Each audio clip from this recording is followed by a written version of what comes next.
Welcome to a place shaped by pressure. Quietly, relentlessly. Alaska, where 30,000 miles of coastline collide with 300,000 square miles of mountains. Out here, nothing is guaranteed. This is a landscape where everything is earned, both through acts of courage and acts of restraint. The reason for coming here is hard to explain and harder to ignore. This is where 8 men and 4 women face off in an arena older than civilization itself. Because out here, the things that last aren't the ones that resist tension. They're the ones shaped by it. This is where pressure meets precision. This is natural selection.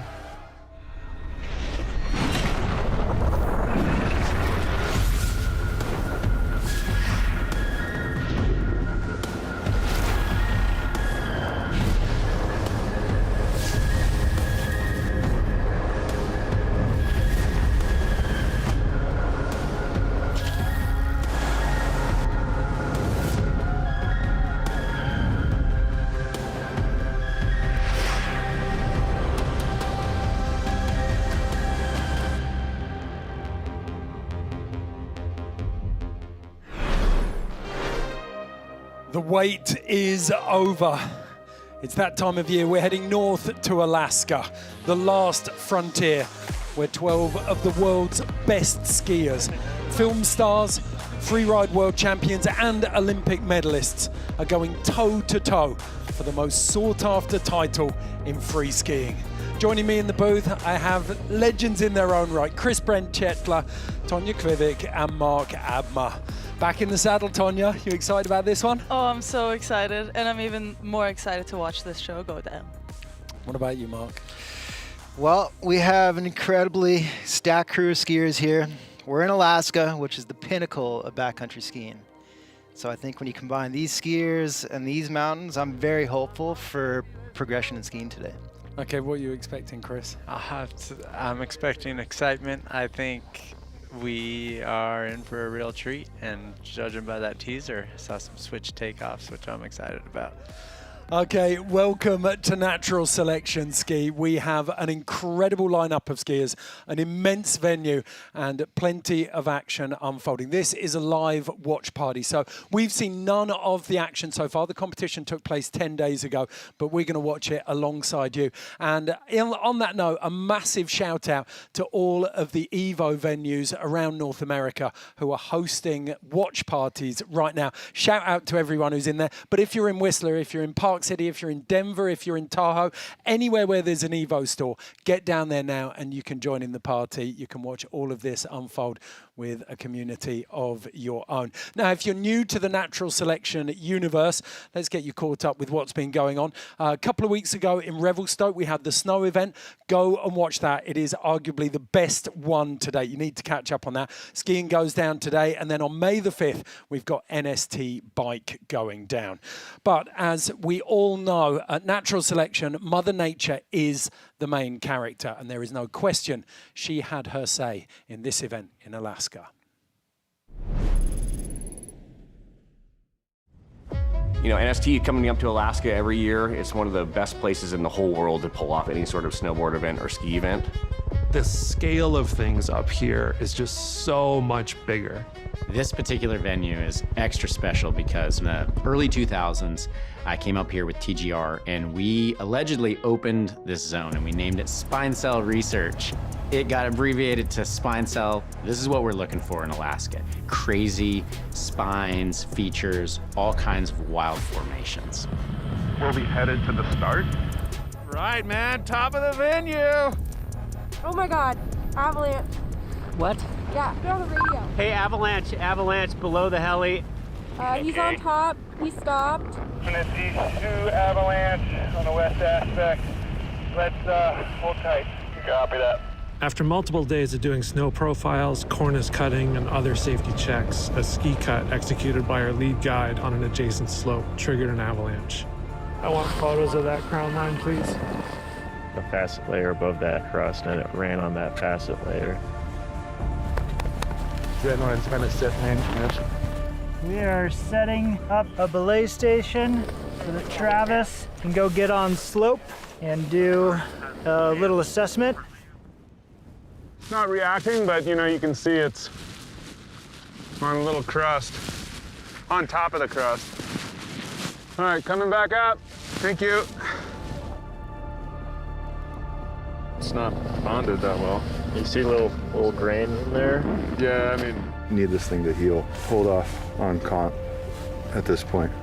Ended up having to pull the plug on spine cell after one of the snow checks revealed, you know, a persistent weak layer that was triggering avalanches. We only have 1 day left in the comp window to find a new venue. you know, a pocket potentially builds enough. I mean, you guys saw how far the debris went off of Champ's slide. Thanks for just prioritizing safety. Of course, man. I mean, You guys are professional pivoters. These mountains are very unforgiving. It's been a really challenging season in Alaska. We've already moved this event from Valdez, where things were sketchy, to Girdwood, where in general things have been more stable. The last couple of days with this new storm, about 40 centimeters of storm snow on top of kind of a weak interface, we're seeing a lot more reactivity in the snowpack. So there's a number of steps you've got to take to gain that confidence, and we don't yet have that confidence, so we're not running yet. Travis, Marcus, and the guides are heading out to try and find a new venue. I think we scoured this whole colony. Travis had a few ideas of spots that might work from his previous experience filming up in that area. Maybe we could do a little quick turn. Yeah, like that above those cliffs. Exactly, yeah. Fingers crossed that it's decently safe. They are going to check multiple zones.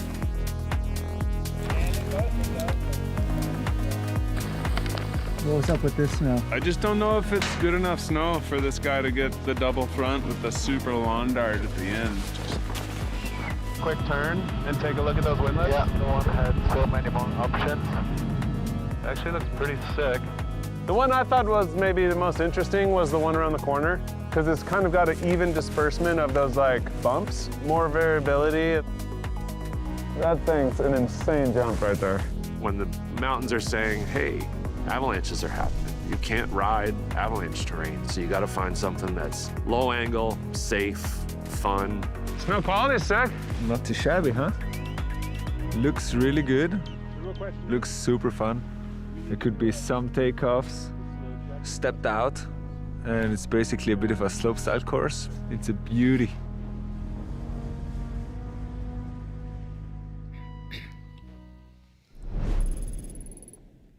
So, as Liam Griffin, one of the contest directors, said, not the event they wanted to run, but the one Mother Nature let them run. Tonya, you were up in Alaska for 4 weeks. Yeah. Talk us through the conditions. I mean, it's been a tricky year for Alaska. The snow has come in like pretty cold, tricky snowpack, very unpredictable weather. And I think like we got out 5 days out of a month that I was there. So the mountains were really talking, and we had to be patient and listen. Okay, so they did well just to get a comp away. Yeah. Okay, in terms of changing venues on a snap like that, Mark, you've got one, spine sill, it's super exposed, steep face, and then suddenly you're in, as Marcus said, almost a slopestyle venue. Yeah, spine cell is pretty technical skiing with a lot of route management and slough management. And it would have been pretty advantageous for people who are more big mountain focused. We've now switched to more of a backcountry slopestyle. So people with slopestyle backgrounds are definitely going to have a one-up here.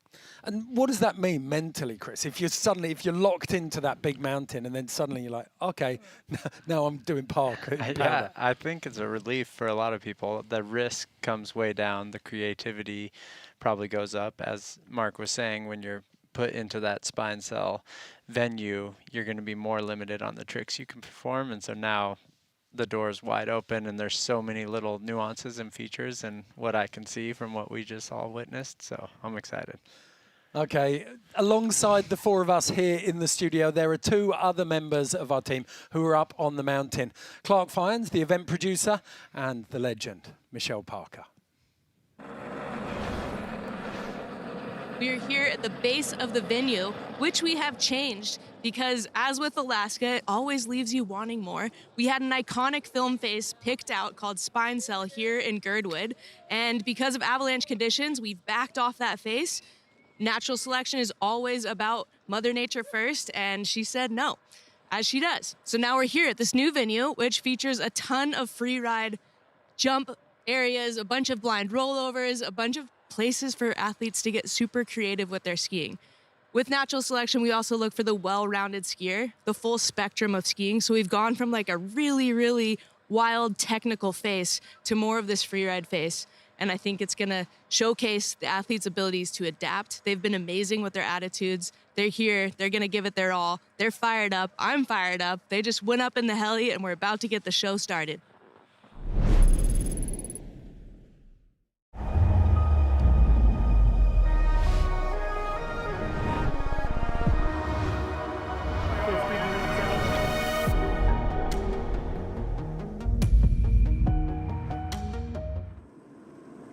Hey, you got Clark Fiennes here, out here in the Chugach Mountains of Alaska. We got crystal clear skies out here, some winds from the south around 2 to 5. Although it looks nice and sunny and warm, it's pretty cold out here. It's negative 11 centigrade, but the good part about that is those cold temperatures are keeping the snow super cold, super powdery. Back to you guys in the studio. Legend, thank you so much, Clark. Little fact for you, Jean Varnet, the old French downhiller, set up the Varnet Goggle and Glasses Company after a chance meeting with an optician in 1959 who introduced him to mineral glass as a lens. And then he went straight off to Palisades in 1960 and won a gold medal in the downhill. So if Jean Varnet trusts the mineral glass and the natural selection Crudo, then you can too. Okay. Now it's time to take a little look at the course preview. So we've seen the venue shift, but this gives us a much more detailed look at what we've got out in the field. So you've got that start on that beautiful scenic peak there, and then the venue splits out left and right. Looks pretty playful, Mark. Yeah, it looks like there's a lot of options from cliffs to wind lips to side hits. So it's definitely going to be to the skiers that have a wide or a deep bag of tricks.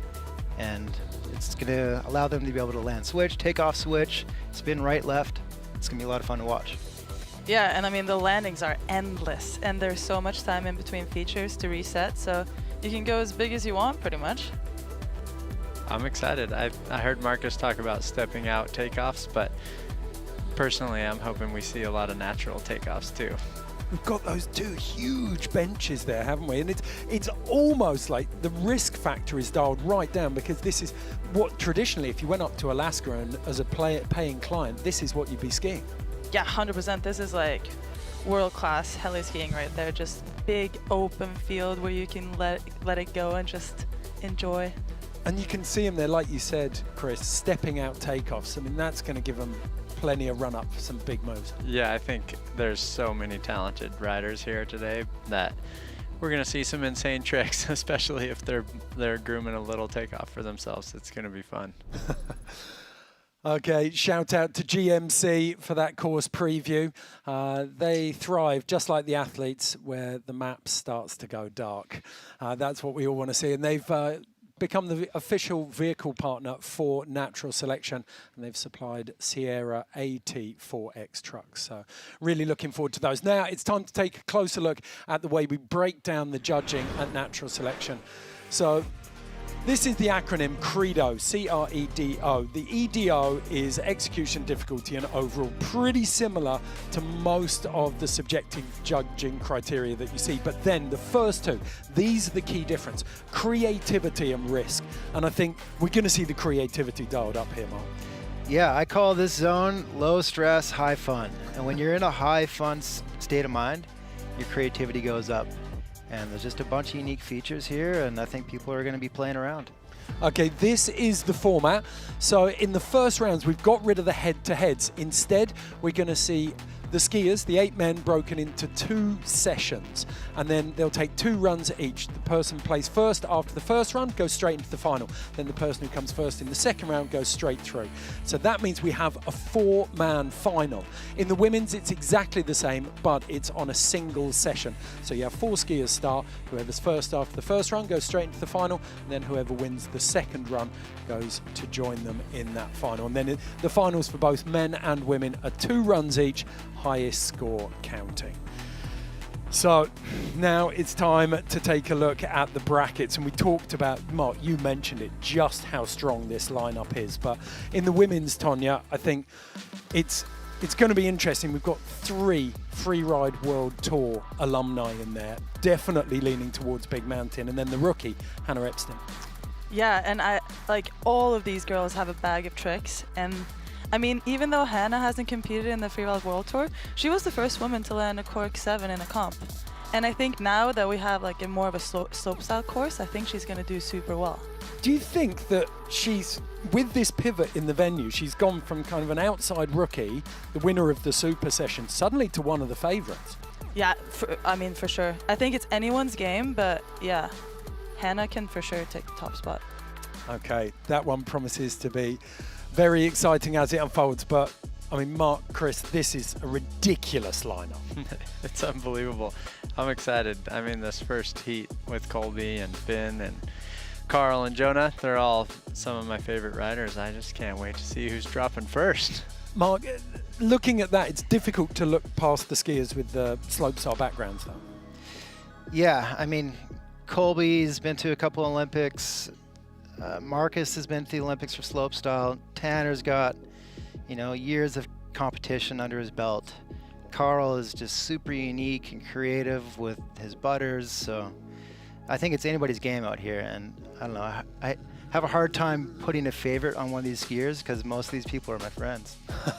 I think that's the case as well. When you're looking at this, as we said, Colby with that silver medal from Sochi in 2014, but we know that Sam Kutch, runner-up in 2025 at Natural Selection, also has doubles. So he's a dark horse, pretty unbelievable in all aspects.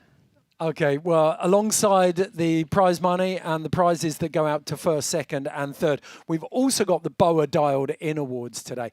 BOA have backed this for a long time now, and these are the most memorable moments that we see. It could be a huge, courageous attempt at something that ends in a slam. It could be a massive trick. It could almost be something super creative like a butter off a beautiful feature. But at the end of the show, we will be giving $5,000 to both the men's and women's BOA Dialed In winners.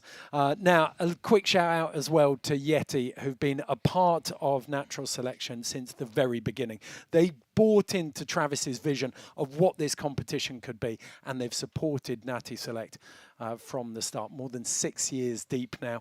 And it's worth mentioning, if you are passionate skiers, snowboarders, we have the Industry Alliance that support the athletes that we showcase here. In the skiing, that means it's Volcal, Adidas Terex, K2, Anon, Park, Armada, Rossignol, Nordica. All of these brands support these athletes, so please support them.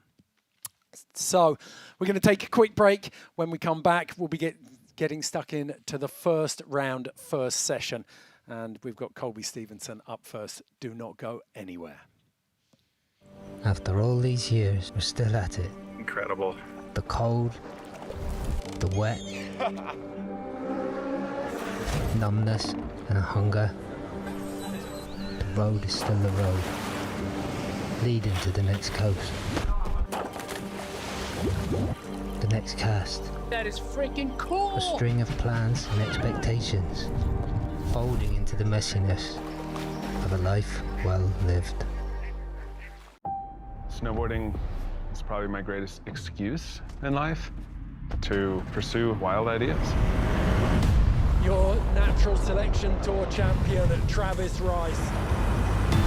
It's been almost 20 years from the first beta version of Natural Selection. A lot of people thought it was impossible until we started doing it. The most spectacular venues in the world. The terrain that we hold these events on allow athletes to showcase their peak performance. Mother Nature is the main character. To pull off something as difficult as natural selection, we have to have partners that have uncompromising capability. Partnering with GMC, it's a core need for us to execute. That's where we find the edge of what's possible. Okay, hi, I'm Craig. By the end of the season, my gear's seen everything. A lot of this, and last year, there was also this. I grew up wearing stuff into the ground and fixing it. So when things slow down, I like to give my gear a bit of love. With Rebird, I can drop my gear off or mail it in. It gets repaired by the pros, so next time I need it, it's dialed and ready to go. Rebird, keep the good in play. Welcome back to Natural Selection Ski Watch Party. We are here in Santa Monica. The event went down in Alaska just over 10 days ago. Chris Benchetler and Tonya Kvivik in the studio here with me. Before we get into the action, I'm going to put you on the spot. You can earn your money. Predictions, men's and women's. Oh, it's so tricky. I don't know. I think I have a good feeling about Colby. Yep. But the women, it's, I don't know, like, maybe I'll go with Hannah again. Yeah. Chris? I'm with what Mark said earlier. It's tough picking between friends. I want to see them all do so well, but Colby and Finn, from what I know of their slopestyle skills, and Marcus, I mean all of them. It's anyone's it's games. So hard. But I'll just say, hopefully Sam pulls it out of nowhere. Go Sam. And then girls, same scenario, but Manon, from what I saw last year, and just her bag of tricks seems pretty big. So okay, those will be my two. Okay. I was going to say it's a very comfortable fence you found yourself to sit on over there, but you did commit in the end. I committed. Alongside, we talked about that BOA dialed in award earlier on, $5,000 plus. There's all of the silverware up for grabs for first, second and third in the men's and women's, but you can also win something. We have a huge giveaway today. So you can scan this QR code down here. I don't think there's any limit to how many times you can enter, so get popping that off. You can freeze us here and scan that QR code, and you'll be in. So we've got the Arc'teryx jackets up above me. I've got the Turtle Box Original. There's a Turtle Box Ranger down here as well. We've also got the Volcal skis up at the back there. And look at this. Beautiful watch. Check that out. Unimatic. It's been curated by Rocky Mountain Watches. They're Colorado-based, and they have a stunning collection of watches that they believe should be worn out there for adventure, marking the passing of time while you make memories rather than sitting in a display case. So scan that QR code. It's still there that way. It's like trying to take a selfie, isn't it, when you're in selfie mode. So scan those, and you'll be able to get into them. We're going to take a quick, oh no, we're going straight into round one now. Apologies. Colby Stevenson up first. This is men's round one, session one.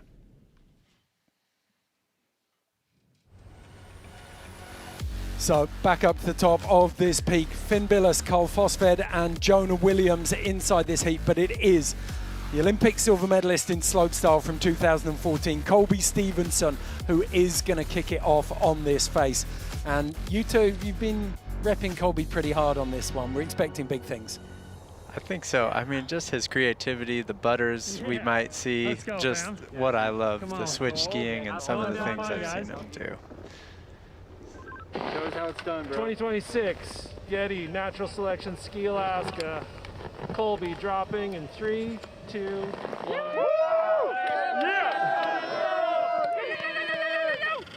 We are up and running here at Natural Selection 2026. Colby Stevenson on snow. Yeah, he's got speed. No shortage of speed. Okay. But sometimes it's always hard to be first putting in the track, because once there's a track in, you're going to be able to get a little more speed. What do we got here? Amazing. Bolts. Amazing. That was immaculate. Perfect cork 7 tail. Into a massive flat spin. Amazing. How has he done that? Cite those two tricks. It's incredible how much speed they're going to be able to take into these once there's a couple tracks laid in too, because he is going massive.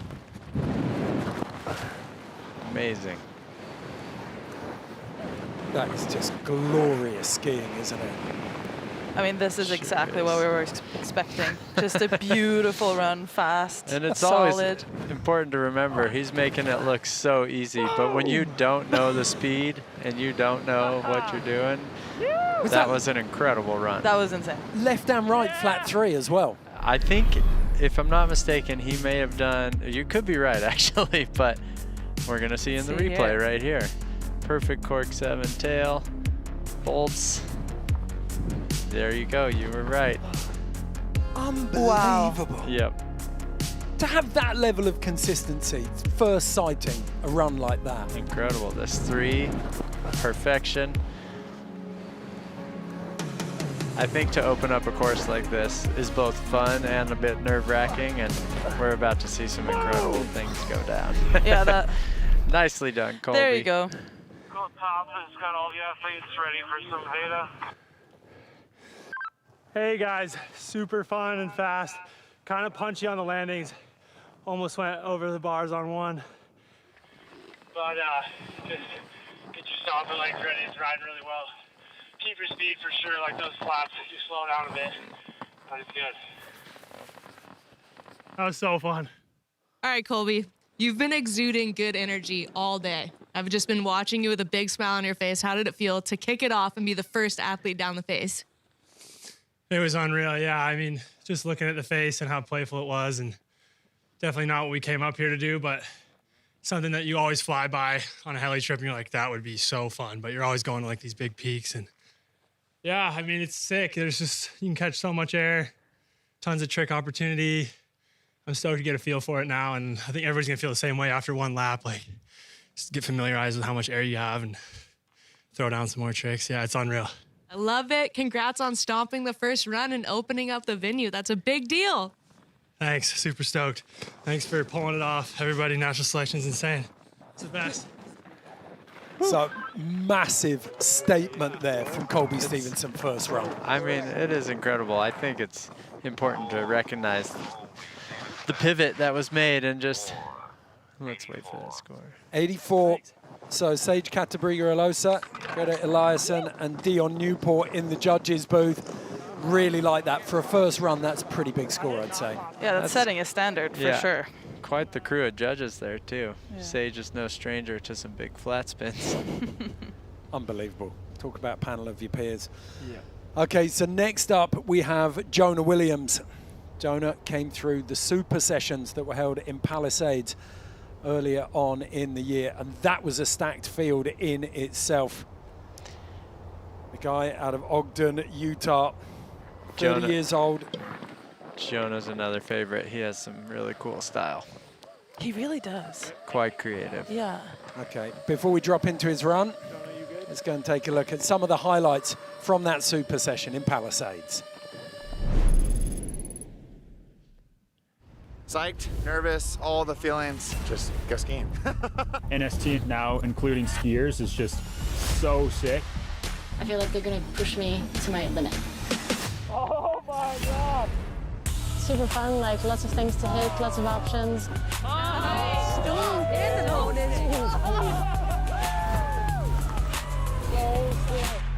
Tasted like victory. So new schoolers have called Jonah Williams one of the most well-balanced skiers in the world, from backcountry to street. He can do it all. Very playful, very creative, but he's got a serious act to follow in Colby Stevenson. Starting it off good, though. Looking for features immediately, which we love to see. Oh, look at these turns. It's actually nice that the course starts with like opening up and just like feeling it out. Yeah, I think just lets the nerves go and you can start to have fun as you work your way down. Oh, beautiful cork 3. Yes. Yeah, he makes everything look so smooth and so easy. Just flying, and we get a look over the top there. That bowling ball effect that you get even on the most playful runs here in Alaska. Oh, that was there huge! We go. I think we're going to start to see more features emerge just like that one. There's so many little little bumps and trannies to find here. It's a long run as well. You can hear them all. Colby was panting too. Yeah. Sick. Oh! Found that crust Colby was talking about. That's exactly. Oh no. And there Little goes punchy. a runaway ski. No brakes. I'm good. That was a nice hand drag though. Yeah, it looked like Beautiful, the yeah. landing might have been a little flat. I can ski a lot better than that anyway. I'll be absolutely gutted with that last feature. Yeah. So close, but that was the one bit of data that Colby sent straight back up, wasn't it? 100%. There we go. Oh no. Yeah, it really is punchy at the bottom. Have fun. It's another glimpse of this. Straight off the front. Wow.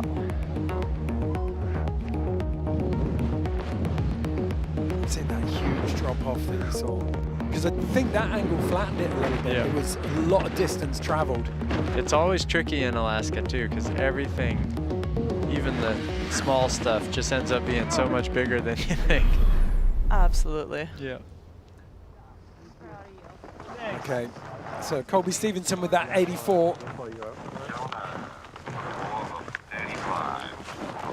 35 for Jonah Williams. Lucky number. Lucky number 35. Sick. Lucky number 35. All right, Jonah, you came down here. You were having a heater of a run. Seemed like this feature over here had a little bit of a southerly tilt, maybe a little bit of a tricky landing. I knew that it was going to be a little crusty in there and punchy, but I went for it anyway because the other punchy stuff seemed like okay, unless you're hitting a drop into it. And we didn't have so much time to prepare, so I just decided to go for it and put my stomping legs on. And they were on, but I went over the bars. Feels good to be here. A lot of anticipation coming up to today, so feels really good to be skiing. Absolutely. Good Thanks, luck. team. It's back to you. Okay, thanks, Michelle. So 84 for Colby Stevenson. Jonah Williams knows that he's looking at that second run. Remember, the format means that first place on this first round will go straight into the final. Plenty to play for here as we get ready for Carl Forstved, the artist formerly known as Crazy Carl, but no more. Insanely good skier. Two-time Corbett's winner, terminally enlarged send gland. And he knows his way around AK, doesn't he? Oh, he does. I was with Carl in Alaska last year, and watching him ski and his creativity is insane.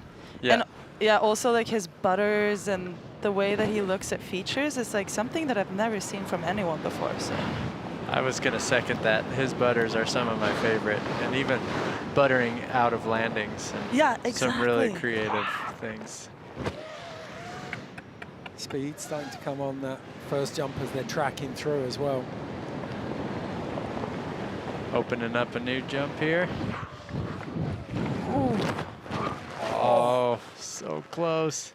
Not quite enough speed. Yeah, not quite enough speed, but love that he's already trying to land switch. That makes There me you happy. go. Oh! Sick. How did he fit that in? He's a cat. He's a magician and a cat. That was incredible. Nice little nose butter 7. And another. Oh. There we go. Amazing. Now we're that was talking. beautiful. Yeah. Love, some Carl style right there. Yeah, I love how playful this terrain is going to be, especially once they each get a run down on this slope. Oh, yes. Yes, Carl. Oh! That was incredible.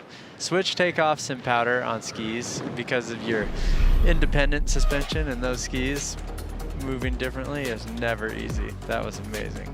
So the left nine tail.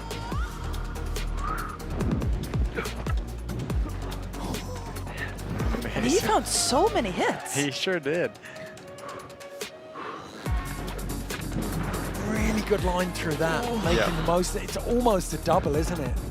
That switch 5 was a thing of beauty. Almost had it. I think if we're I think really important to remember as well in natural selection that the falls, you're not getting marked down for the fall, it's just a missed opportunity. Yeah. So. For Crazy Carl, 75. Copy, 75. Not bad at all. Yeah. So Carl Fosved, 75. All that matters though in this first run is that top score. That is amazing. I hope we see a lot more of that switch takeoff and switch landing. This is a perfect venue for it.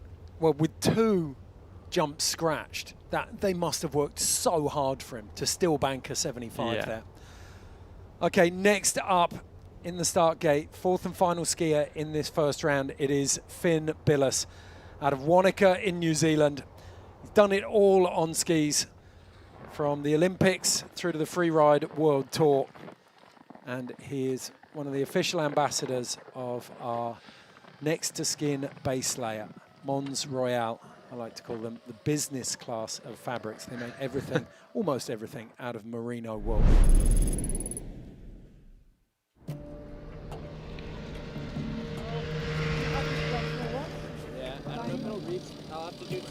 The only reason natural selection works is because we have the best crew in the game. And they do it with a smile in some of the toughest conditions I've ever been in.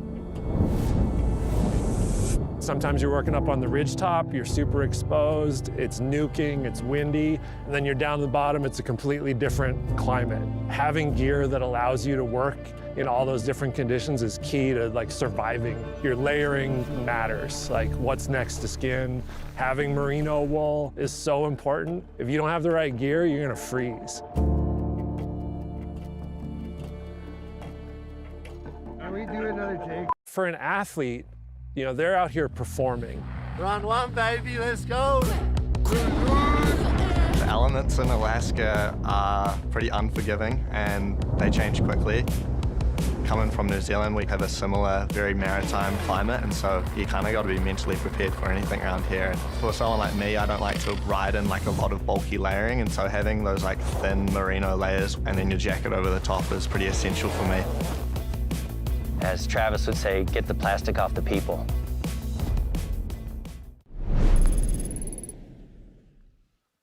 Okay, Finn Billis, sheathed in New Zealand merino wool, getting ready for his first run, a natural selection ski in Alaska. One of the most playful, fun skiers to watch, and an absolute weapon when it comes to transition finding. Yeah, Finn is a strong skier and an amazing human as well. Classic Kiwi. And he's grown up taking on that really... a ton of speed into this. Oh. He's grown up on that kind of melt-freeze variable snow, which I think gives you such good touch and feel on your skis. There we go. Putting it down, that's going to give a ton of confidence. Same trick we saw from Colby. But he got the 3 in above him too. Adding the little 360 here. Finding more features on the way down. So floaty. This is looking amazing. It's such a treat, isn't it, getting to watch this. Look at the shape of that. Perfection. You can hear a bit of variability in the snow there on that. I don't know if that's a southern aspect, but a little bit of crunch, and it didn't seem to affect him at all. No, Finn is like this. I'm used to this. This is powder to me. First track. Nice. Oh my goodness. That was a sick run. Had to stretch it out as well, not to over-rotate, didn't he? Yeah. That was sick, Finn. Bossed that landing.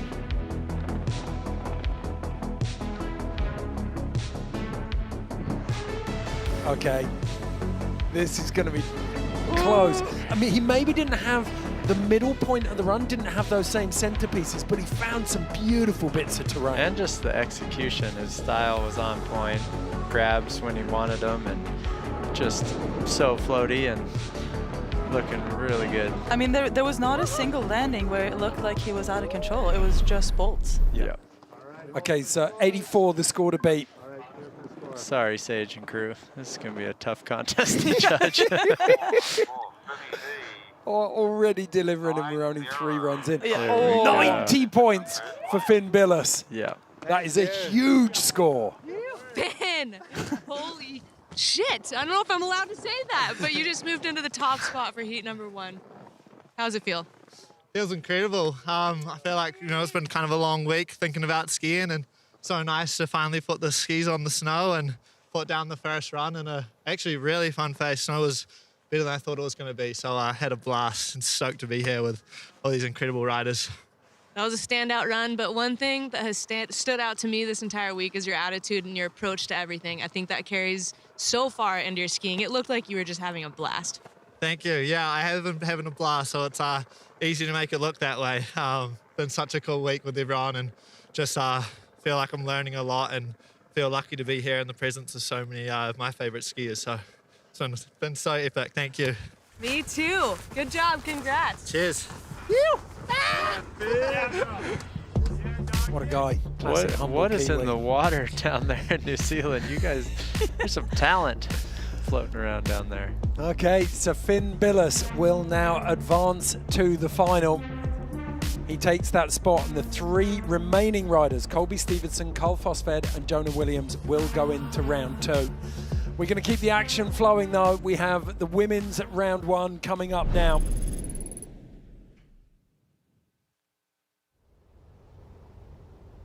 Oh, I'm so excited for this. So Manon Loschi, the winner from 2025, will drop last. Then we had 2 other Freeride World Tour alumni, Vice World Champion in 2024, Astrid Cheylis, and overall World Champion and Verbier Extreme winner, Ellie Gerritzen. But we're going to kick off with the Super Session winner. She is out of Palisades in Tahoe. It is Hannah Epsteyn. It's one of the biggest double backflips I've seen by a woman. I saw it floating around Instagram. It was pretty incredible to witness. From that silver belt comp in Sugar Bowl, unbelievable, isn't it? Absolutely insane. And such good style. And she's 17 in this competition. Yeah, she turned 18 last weekend, didn't she? It's going to be outrageous. So much pressure to shoulder, but straight in. I met her when she was 14, and I've been a big fan ever since. She must have made an impression. She did, yeah. Love that we got the microphones on them as well.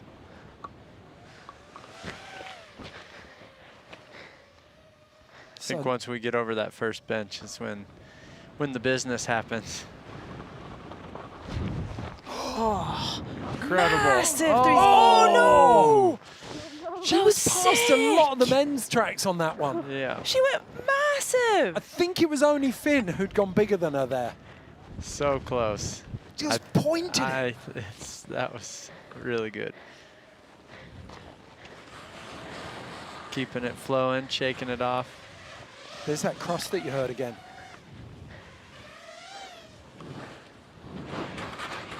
Yeah, you can hear there it is for sure. in a few of those turns. But finding that run in. Big wedge here. Nice. Ooh, did well to keep the tips up as well. Amazing first run here. Such a smooth skier. Now this big last lip. Oh!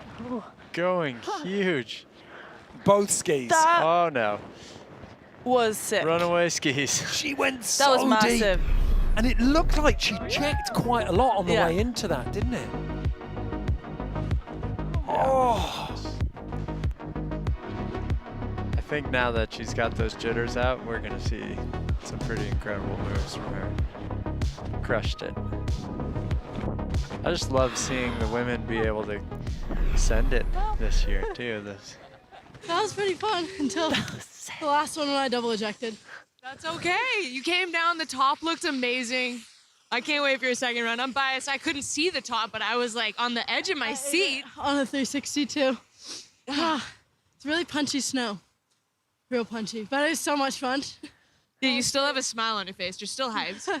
So awesome. I had a great time. And thank you.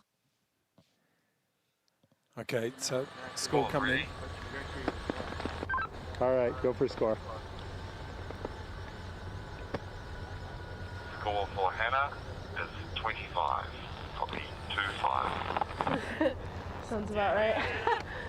Woo! Whew. Fun stuff. That was kind of gnarly. Okay, so Hannah knows no matter what, she's going to be skiing in round 2 of the women's. So 3 skiers left, 1 spot in the finals up for grabs. Next up, it's a woman who describes herself as an unexpected world champion. I think that just speaks to a huge amount of modesty in Elisabeth Gerritzen skiing. The Verbier native. She's grown up in some of the biggest, most exposed mountains in Europe, and it is reflected in the style of her skiing. Yeah, she's such a good skier. The first time she came to Whistler, she hit Air Jordan, and it didn't even look like she left the ground. Really? Yeah.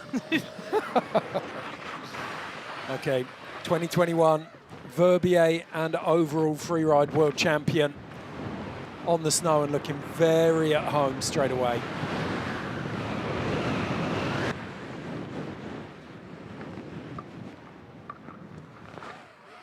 So they'll know, look at that.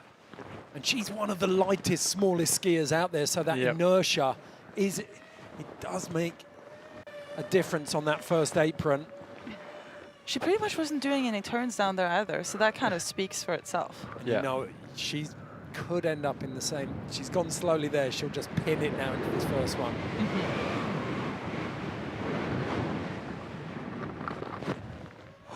Amazing. Stomp. Beautiful backflip. Awesome. Almost under-rotated a tiny bit. Did really well to hold on to it. Still, just like you said, not taking her foot off the gas, which is necessary for some of these. Can hear a little bit of that crust again.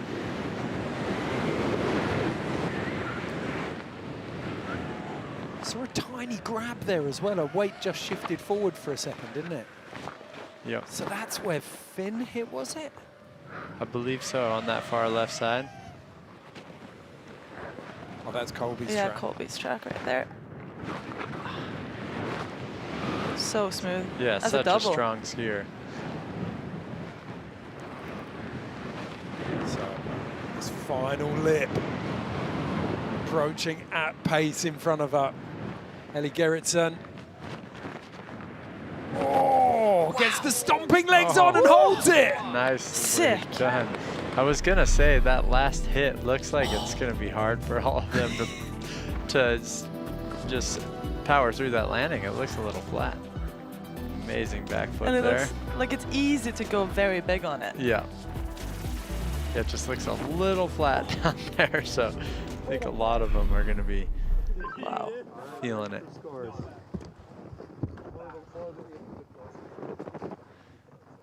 So this is the test up. 8-0. 80 points for Elisabeth Gerritzen. Awesome. Huh? How was it? Good. Got kind of lost a bit. She didn't look lost anyway. No, she didn't. Such a humble human.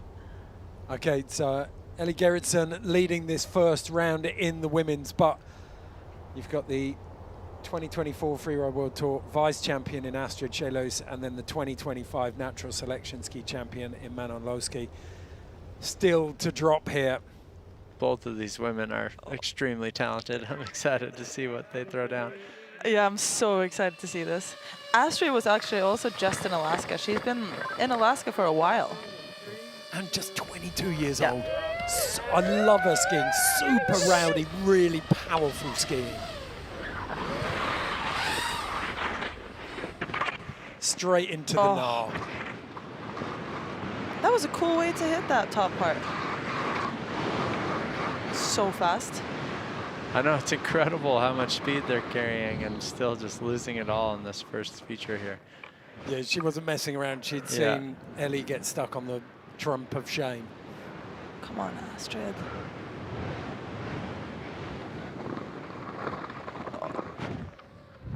Nice. Oh, perfect. She has the most amazing style. Oh. Wow. And Mark talked about this, when you're having fun, that's when the best skiing comes out. That's when you get 100%. creative. And you can hear her hooting and hollering. I had a hard time saying that. You nailed it, though. Just like that cliff there. It's amazing. She has skied this beautifully to open. Yeah. Incredible run so far. It's a long face. That's Alaska breath, Yeah. isn't it? Yeah. For sure. Just sucking in oxygen. She's going to split the difference between Ellie Gerritzen and Colby's drop. Finds that transition. Amazing. Come on. I think the trick here is just going to let it off the gas a little bit to not go straight to that flat bomb hole. Yeah, seriously. Come on, Astrid. Try and kill some speed, do you reckon? I do reckon. Oh! But she powers through. That was She an powers amazing through. run. Okay, 80 points on Ellie. This is a really strong run. She's so clean. And I think that backflip was a bit bigger, executed perfectly. I'm trying to remember what else we're Bigger comparing here this as well. to. That's Ellie's track out to the left as we're looking. I think they're going to have to start taking that last hit a bit cross court to see if they can get to the tranny a little differently. Thank you. Okay. So the 22-year-old out of Annecy. Astrid is an 82. Ooh. Nice. They like what they saw. We talked earlier about this face being suitable for like a really playful freestyle skier, but you just laced and put together a beautiful run. I'm super proud of you. Thank you. Yeah, it was definitely more fun than what I was expecting. The snow was good. Some section it was a bit like crusty, but there is still some cliff. There is like some really fun things to do, and yeah, I had so much fun. Yes, you had a huge smile on your face. I'm so fired up for you. You're in first place for the women so far. Cool. Yeah. Nice. I know there is still Manon, and Manon is gonna crash for sure, but yeah, so happy to put a run on my feet, and yeah. We're happy for you. Congrats. Thank you. Thank you very much. Shout out to the Cheylis family. I have no doubt that Edgar and the rest of the family are staying up to watch this. It's pretty late in Europe, but it's worth it so far. Astrid in first place, just ahead of Elisabeth Gerritzen, with countrywoman Manon Loschi still to drop here. She is responsible for one of the biggest backflips ever seen on the Bec de Ros. And fully. she's, for me, she's in that Marcus Eder bracket of straddling freestyle and big mountain. Absolutely. I mean, just looking at how all those women just rode, I think they're all straddling that. This is incredible. Absolutely amazing. Okay, hailing from La Clusaz. She grew up under Seb Michaud, the legend. Now, she's tasked with defending her natural selection ski title. First run for Manon Loschi. I have heard some rumors that she's been really, really going for the Cork 7s this year, so I'm curious if we will see some of those in this comp. Sure hope so. Let's see. Great start. First spin. Yeah, first spin we've seen from a woman, yeah, right? Hannah had some. That's right. My memory isn't working. Straight off that nose. Awesome. Skiing so strong. Such quiet style as well, isn't it? So composed. It really is. It's beautiful to watch.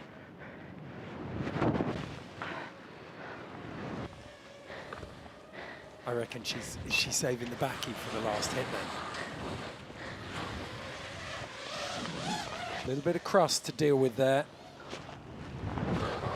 Nice.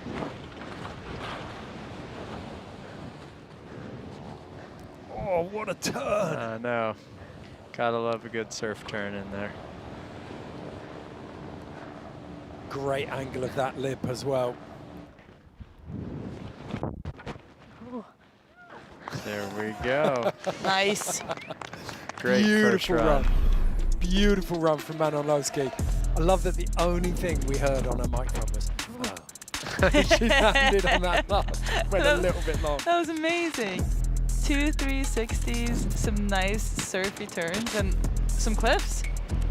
I love that. I think it's a really strong statement, the fact that we have, like, a skier who's known for that backflip, coming out and just putting 2 rotations down on a horizontal axis.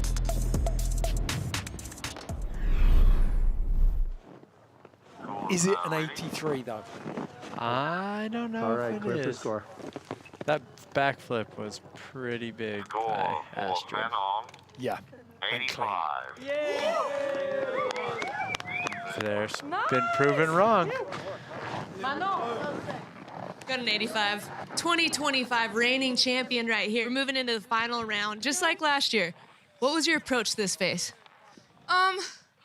Just fun. Like, we just found about the face yesterday and kind of try to discover it this morning and discovering all the hits, stepping out some stuff. So yeah, just super fun.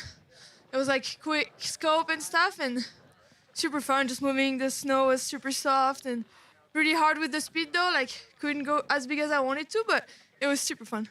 How's it feel to advance every single year right out of the gate? Well, every single year. It's just the second year, so. It's every year so far. It feels good. It feels good. I'm stoked. I'm stoked for sure. Congratulations. It's always a pleasure to watch you ski. Thank you, Michelle. Thanks so much. Good job. Oh, she's so cool. Manon Loschi, Wow. business as usual. It's awesome. Okay, so here's the bracket. Astrid Cheylis, Elisabeth Gerritzen, Hannah Epsteyn, all going for that second bite of the cherry in round 2. While Manon Loschi goes straight into the final. That is an intimidating prospect for all 3 of them facing off against Manon again. Yeah. I think just with having a run under their belt too, we're going to see speed get a bit more dialed, be able to understand where the transitions are on some of those jumps. And I think things are going to step up here. What about, so in terms of the women, who would you say I think Astrid probably looks the strongest to join Manon. I honestly am just so impressed by all the ladies. Like this is insane. Like the style, like the tricks being thrown down, the confidence, like it's so cool to see. Like I think every single one of them looks like they have never done anything except for skiing their entire life. Well, the fact that I think as well, we saw it was kind of the Colby and Finn show in the men's as well. I think Finn, though, very, very impressive start for him. It felt like he was releasing some pressure there. Mm-hmm. I think all of them, really. It's just like we've been saying, just to understand what you're working with. The pivot was an amazing call by the NST crew. It's always unfortunate when you have expectations of riding spines, but what they found and how creative these riders are going to get, this is going to be fun to watch. So fun to watch. Well, and you said it as well. It's that case. They're learning the face. Yeah. Things are the confidence is going to build. Then understanding of the snowpack and the features is going to build. For sure. Is going to get better and better. A couple of shout outs to some of the sponsors who've supported Natural Selection Ski from the very beginning. Arc'teryx especially is the official apparel partner. Don't forget there's one of those in the giveaway. You can grab a jacket. And then you saw them just before Finn dropped in.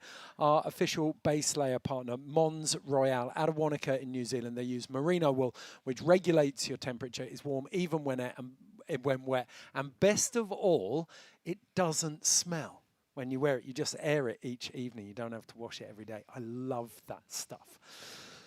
Okay, next up, we've got a quick shout with Natural Connections. This is presented by YETI, and it takes a deeper dive into the weather and the geography of Alaska and shines a light on exactly why we get such incredible snow conditions in AK.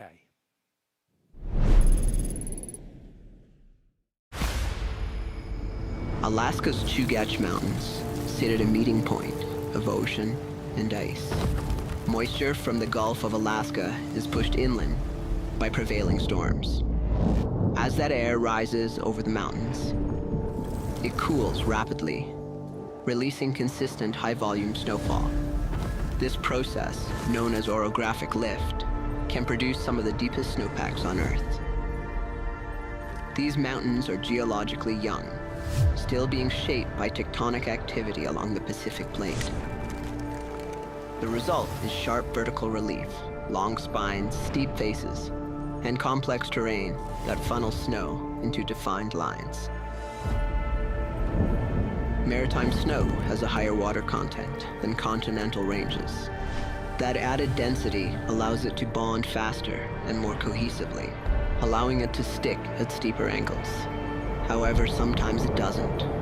In stable conditions, this creates ideal surfaces for big mountain skiing. Predictable, supportive, and fast.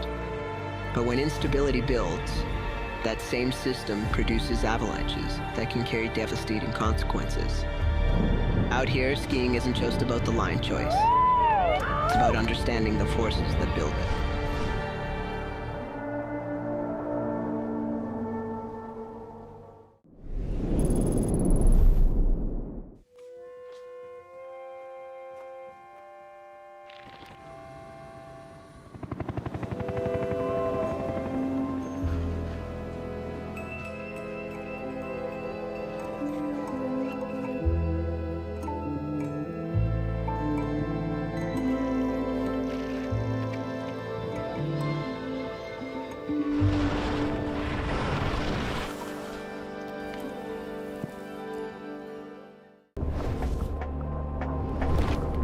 There's a force unchanged, fire within. Follow it.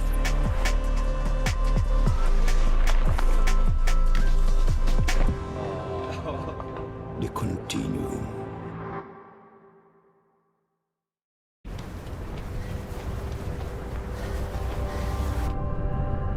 This is what it feels like to make time stand still. Focused, effortless, frictionless movement. Tune in, out there, Arc'teryx. It began with a simple idea. A watch shouldn't sit still. It should move, climb, travel.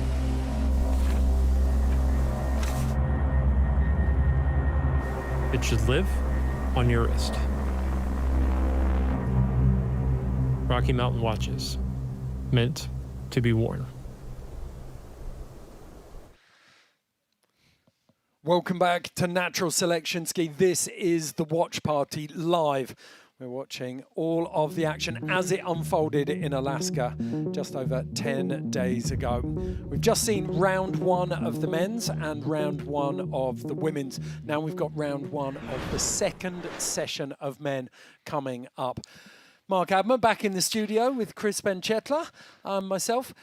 What did you think of that first round? Great start. Seems like everybody's finding their speed, finding landings. And with that, now that everybody kind of knows what to expect with regards to conditions and speed and takeoffs, I think we're just going to start seeing tricks get bigger and better. And it feels like this second session is stacked with experience as well. With the amount of data that they've gathered, you've got Tanner Hall, Sam Cooch, Marcus Eder, and last year's winner, Craig Murray. It's outrageous. A lot to look forward to here. There really is. What about, I know that you went for Colby on the predictions earlier. No, I actually went for Sam. You did, didn't you? I did, yes. So here Mark, we go. you skipped him first time. I Where's your sure prediction? did, yeah.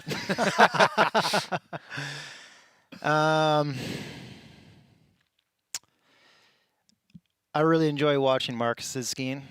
I think he's super creative, and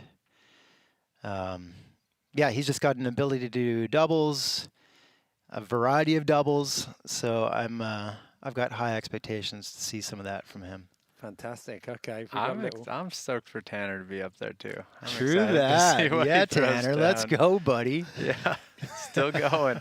Okay, we've got a fantastic sponsor in Turtlebox, one of our partners. They're the official audio supplier, and with them, the vibes are always high. And we've got a fantastic piece coming up later on about everyone's taste in music, so keep an eye out for that. Right now, though, it is time to get into round one, session two of the men's skiing.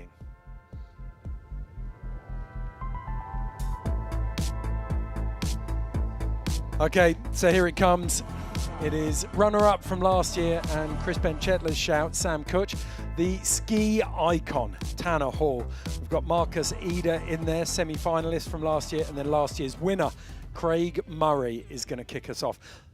Last year, he was skiing with like patella tendonitis. I know. He still wrecked through. I am such a huge fan of Craig. Okay, let's find out a little bit more about the man. Craig Murray, aka Wheezy, he is one of New Zealand's finest, and in the current crop of skiers, that is saying something.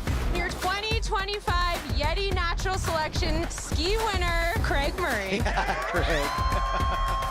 The whole thing was a bit of a dream, and then to be standing up there at the end with Sam just was so far beyond what I could have imagined, and something that I'll have with me for the rest of my life. Good work, amigo. Love you, Craig, mate. Love you too. We stood together at the top of the run on finals. It was just so cool to be able to share that with Craig because he's one of my best buddies. We travel the world together. Hey, what's your name? Donovan. I'm Craig, nice to meet you. Craig Murray is an amazing skier, but I would say he's like an amazing person. He's so humble, like really humble. We seem scary to them, but we're actually just people as well. So try to like create an environment that they're comfortable asking lots of questions, and that's how you learn, really. So it's cool. You can try to get him to talk about himself. He'll divert the subject. He'll do anything to get the spotlight off himself. He's like kind of your guy next door, and if you meet him, you would have no idea that he's like the best skier in the world at the moment. But I do think he should brag a little more. He rides fast, he hits big cliffs. You kind of don't know what he's going to do when he drops in. He knows how to go big, he's got the style, he's got the vision for creative lines.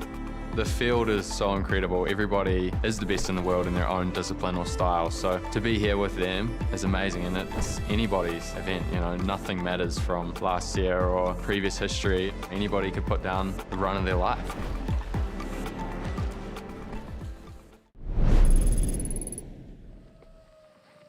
That is a lovely piece. What they're essentially describing there is a Kiwi phenomenon known as tall poppy syndrome, where you're never allowed to talk yourself up, otherwise you get chopped down. So Okay. Craig is the epitome of that. He sure is. So humble, but he always lets his skiing do the talking, and that is why the next minute or so is going to be fantastic. And he just goes with so much speed into everything. Case in point right here. Maybe he'll be the first to make the landing here. Oh, yep. There we go. it is. Oh, With this ease. is going to be so fun to watch. Wow. Yeah. Speed Craig, is definitely go. his strength. Incredible. A 10. I didn't even know he did 10. No! That is outrageous. Sick tail grab. A little bit more of that cross court. It's mildly offensive. He's one of the names that we haven't really mentioned, and yet he's already part of the conversation here. In a huge way. Craig is just showing why he stood on top of that podium last year. He is so talented. Unbelievable. Like we talked about a venue pivot, but right here Craig Murray literally turning himself into a slopestyle skier in Alaska as we watch. And he's been in Alaska for the last month. They don't have terrain Apparently parks there, so I don't think he's been 1080s. able to work on tricks there. Unbelievable. Amazing. Here we go. Flat landing, not a problem for this Come guy. on, buddy. Oh! Dang, so close. Slightly over-rotated, do we think? I think, but I really do think that landing is just a tad too flat. And just seeing everyone's impact, they might have to change the trajectory on how they're hitting it. But this run was flawless until then. So cool to see that this landing is possible. And now that we have a track in, I think everybody's going to start pointing it from the top and maximizing that first hit. Look at that 10. And a 1080. Perfection. Just the perfect tail grab. Not bad for first run. No. I love the fact that it's him who's cracked the 10 as well. Everyone would have been waiting for Ida, Finn, or Colby to do that. But And we know that Craig's got doubles as well. So if you couple a 1080 with some doubles, he's going to have a heater of a run coming up. 89! Amazing. What a statement. Good job, judges. Wow, thank you. 89.89. We You like deserve this. That sounds pretty nice. I'm happy I'm Don't here, fall not over, a judge. Michelle. Tell me about the top part of your run, because I actually couldn't see it from here. It was pretty fun. Definitely getting the iron. It's awesome. It feels so much like a session.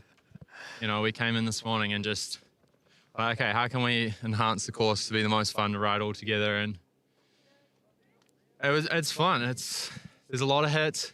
The snow's a little stompy, grabby, but yeah, it felt really good to just get in the air. Honestly, my first 2 hits, long-winded answer to your question, was I did a backy over the first roller. I managed to get speed, which was super nice. And then I did a cork 10 tail over the first jump. Actually came around perfectly, so I was quite surprised about that. And then the most exciting, interesting, scary part was probably coming into the cliff in the middle, taking off for a right flat 3. My ski caught a rock and kind of like flung me weird, but somehow I managed to hold on to it.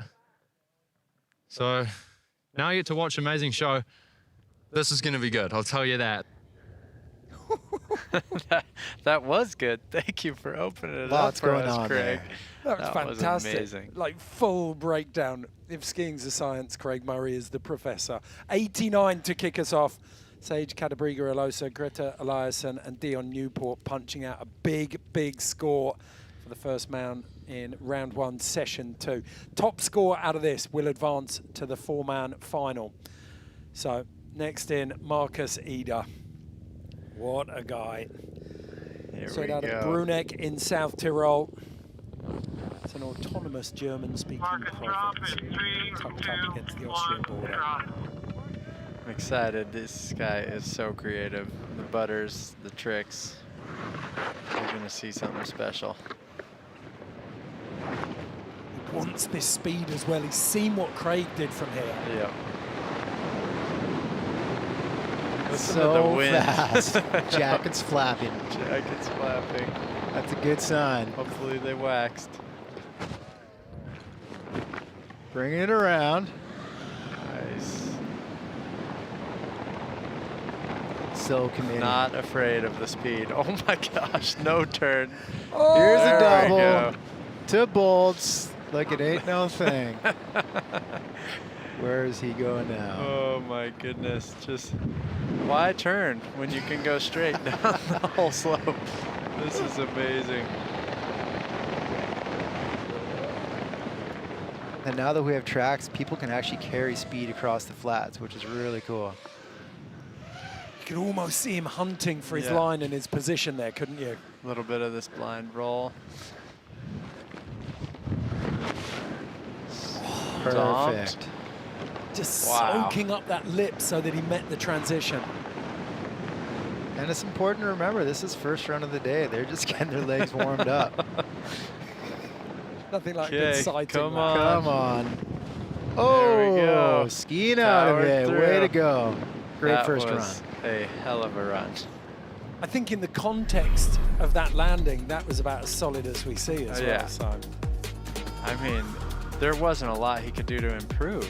His double, maybe he let go of his grab a little soon. No, I'm wrong. Well, I guess kind of. that was pretty sick.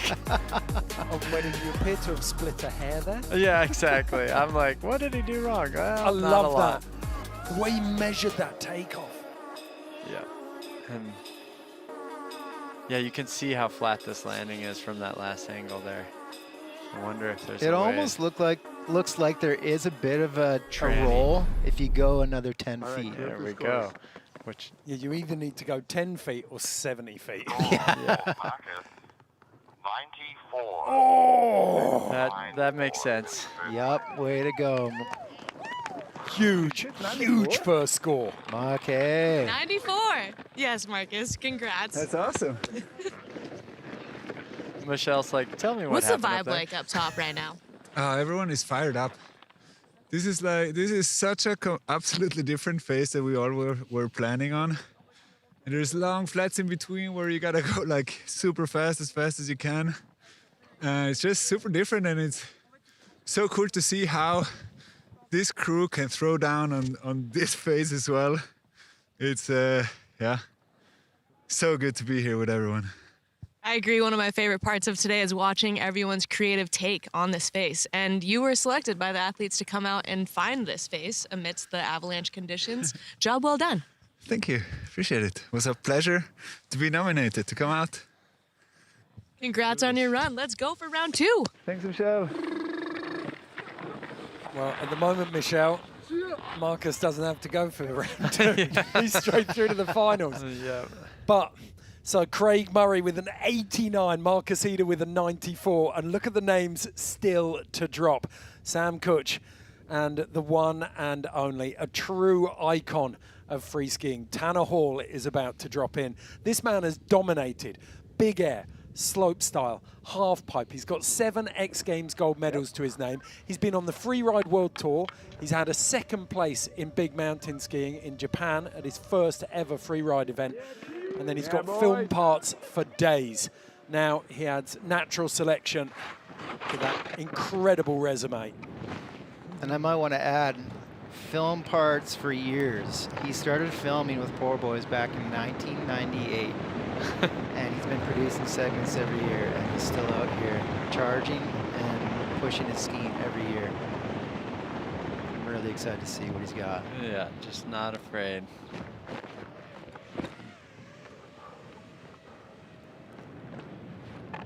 Showing that speed is not a gimme up there.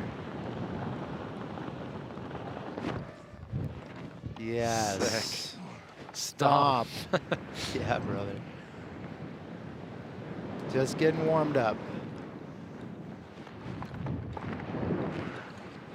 Tanner is no stranger to throwing tricks off of natural features. He's definitely in his element here. Sure is.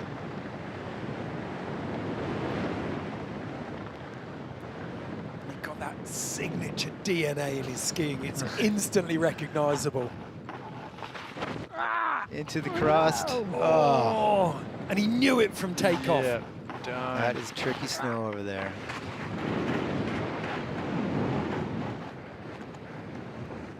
Looks like speed's a little tough on that feature. Shake it off, though. He was riding super well. Bring it down. Flat 3. Found the bomb hole there, but he skied out of it. Yep. Skis are on his feet. It's an immense run, but in the context of what we're seeing, when you go in toe-to-toe with people like Ida, it's got to be immaculate, hasn't it? Look at that. He's so dialed with his double backs. He is. Look how flat the landing looks from here. But you can see, and not exactly as you said, There might be a double knuckle there. Yeah. Score for Easy to say while I'm sitting here. 85. 85. Awesome. Third place. Yeah, T-Hall. Way to go. Not bad at all. Tanner Hall, if there's a name that's synonymous with skiing, it is Ski Boss. What's going through your mind after run number 1? It's just fun. I've just got to be smarter. Stoke management was terrible on that run, but you got to get one out of the way to learn how to manage it, I guess. So I know it's just a really nice, fun course, really fast in between the features. It's really long, so you got some time to think in between features. And I knew I was going too slow. I even had enough time to be like, I'm going too slow, and then just... So, yeah, Stoke management's a thing, but this is amazing. I'm glad the vibes are good. Everybody's having fun, and nobody's going to die. I love it. Yeah. I'm so fired up to see you ski, Thank you to be back out here with you in Alaska. Yeah, it's amazing. I can't believe I'm just still stoked to be doing this at my age. And, you know, at 42, like Dustin Craver says, anything is cool. We love to see it. Congrats on run number 1. That is a lesson for life there. Age 42 and he's struggling with Stoke management. Respect. Yeah. Absolutely brilliant. And look at these scores we're getting. I think there's a clear indication there with 85 for Tanner Hall. If he tidies that run up, a 94 is within his reach. Yep. And he's got a lot more tricks. That is not in doubt. So, and if my fast math is right, Sam was born when Tanner started filming video parts. I mean, I could tell you in 2 seconds. 98. If 97. Ah. The 28th of December, 97. So he's almost there. Tanner probably was filming by that point. So Sam Kutch, Natural Selection 2025 runner-up, one of Nelson's finest. Yep. There we go. Go, go, go. This man has the most fluid, the most gorgeous skiing. And no stranger to going fast. And he makes everything look easy. Like he's stepping off a curb. Have you already watched this, Mark? So coming in on that different angle there. Okay, double 10. Oh, so close. So close. I really didn't think that speed would be an issue on that hit for anyone. I just think we're talking about opening up his first run. He's never hit that feature before, so first hit, double cork 10 is not an, there we go, the natty 7, perfect. It around. That is exactly what you talked about, Chris. Natural takeoff. Yeah. That's going to work so hard for him. Sam's one of the best at them. All of these guys are. What am I talking about? They're all so good. So didn't get sucked into that trap of going for a trick over that difficult ridge. Uh-oh, he kicked his shoe. Oh, wow. He must have hit a rock, too, on the takeoff there. You knew the call came 3-4 meters before the takeoff, didn't it? Yeah. Is that where Craig hit a rock as well? It must have been. No, Craig was the hit before on that flat 3. Started so smooth. Yeah. That feature's way bigger than it looks on the drone when you see that angle as well, isn't it? I'm so curious to see what he hit. I think that was That's the flat where 3. Craig hit the hit the rock. Thank goodness he didn't hit it there. That was beautiful. Seems like he just got a little lost there. Oh wow! Yeah, the ski had gone before he took off. Yeah, I heard him make a grunt, so he definitely hit something. Turn up the dims, buddy. That was incredible. He was speed checking just to go off the nose, wasn't he? And the catch redirected him. Score for Sam, 6-0. That's 60 into 4th. Great job, Sam. And he's okay. So with that, we get confirmation that Marcus Eder will advance alongside Finn Billis into 2 of those final spots. Colby Stevenson, Jonah Williams and Carl Forstved will go again in round 2 of session 1. And then round 2 of session 2 will be Craig Murray, Tanner Hall and Sam Kutch.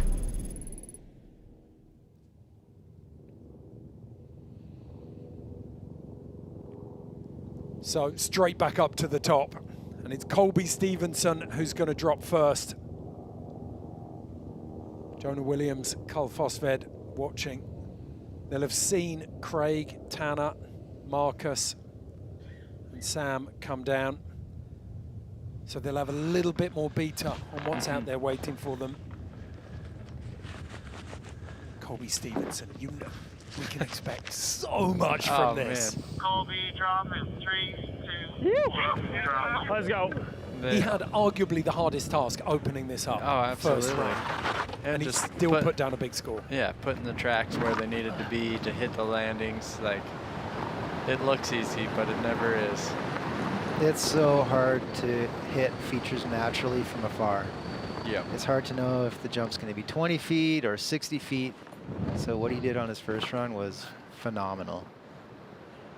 So where he barely left the ground there, he's managed to get a big flip in. And nice double cork 10. Perfection. Go figure. Slopestyle background coming in handy right there. So we're 3 tricks in. He's arguably become one of the most versatile skiers in the scene. Yeah. He does it all. And he's been Incredible putting a to lot of time into the backcountry and into Alaska, so he's definitely going to feel at home here. Yeah. Almost Amazing. an alley-oop Spinning, to that, yeah, wasn't it? spinning both ways.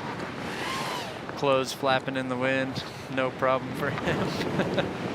And on cruise control, it feels like total confidence here while you're comes our watching flat it. landing. Nice. Very smooth. Very smooth. So, in subjective competition, it is supposedly impossible to see perfect. But that is pretty close, I reckon. Yeah. 2 runs in a row. Outrageous double cork 10 there on the second hit. Got his grab the whole way through. Found the landing perfectly. He had the backflip on the first hit. There's a lot of people that can't make a 10 look that good on a park jump. I feel like he does 10s as easily as I do a 360. Yep. I'm with you on that one, buddy. That's why we're sitting on the couch here. I love that we got a couple of those little skips and bounces as well. For me, that was some of the lovely touches on his skis. Yeah, that's when you can really tell that he's just having fun out there. He's high-fiving, he's smiling. There you go. Biggest score of the day so Deserved. far for Colby Stevenson. Best Marcus Eder by a point there. So Colby Stevenson stamping his authority on this second round of the men's competition. A huge, huge target for Jonah Williams and Carl Fosved to try and reach. But that is what the kid from Ogden, Utah is going to try and do. Come on, Jonah. Once again, this kid's style is top-notch. He went up against some real heat in that super session in Palisades as well and came away looking very, very good. He just makes everything look so easy.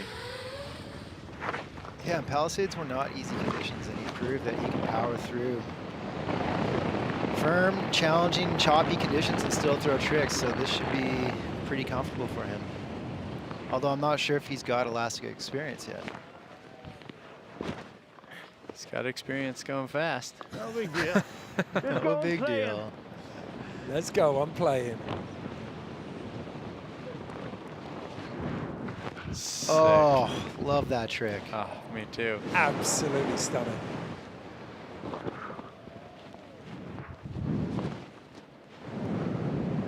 Floats through that 3. Heaves a breath. Oh, high speed. Looked like he was trying to do a butter there. You got to salute Dang. that. Yeah, like you really absolutely going do. for it. High-speed butter on that feature would have been unbelievable. This. Rodeo 7, tail grab.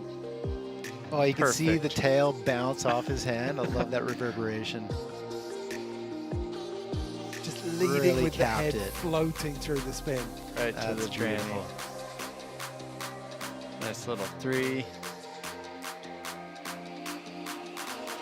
Oh, he just had Just a got little, a little hung up. Yeah, I think he just had a little too much of a 180 into that. If he was really trying to press off the noses, he almost over-rotated his butter there. And as you know, pressing off your noses in this catchy snow can be super challenging. So Jonah not improving, and his first run score 35. So unfortunately, We're up to Carl. Yeah. I'm excited. Carl pulling out that switch 5. Take note that we haven't seen anyone try to land switch or take off switch. It's Carl, because it is not easy. And I lost count how many butters he did. Seriously. He was hop and switch, land and switch. He's just so comfortable. Up on the Yeti. Yeah, we're gonna jib. Yeah, brother, have fun. Arguably one of the most stoked skiers I've had the pleasure of skiing with. He's been out on that extended road trip, hasn't he? Just hanging with the skiing community through British Columbia. Oh, nearly got rock tap up top. Yeah. I don't think nearly. He definitely rock tapped up top. It looked intentional as well. Lots of time to ponder. Do I have the speed? Do I not? Yep. He's so bouncy. And this feature is definitely the one that's allowing people to throw the biggest tricks. Going for the 9 again. Oh, so close. He just needs a little more to get to that steeper tranny. You have to, again, said it for Jonah. Wow. Oh, sick. Nose butter 7. Lots of respect for him just going for it. Yeah. You know, you can Always. definitely do easier tricks, but he's the kind of guy who's always out there pushing himself. And it's difficult not to feel robbed. Get some speed. Go, go, go. So want to see that 9 landed.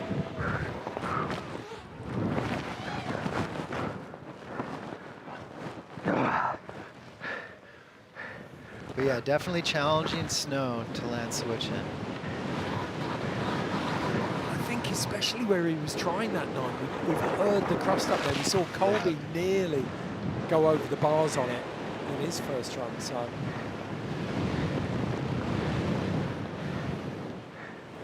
Trying a new takeoff.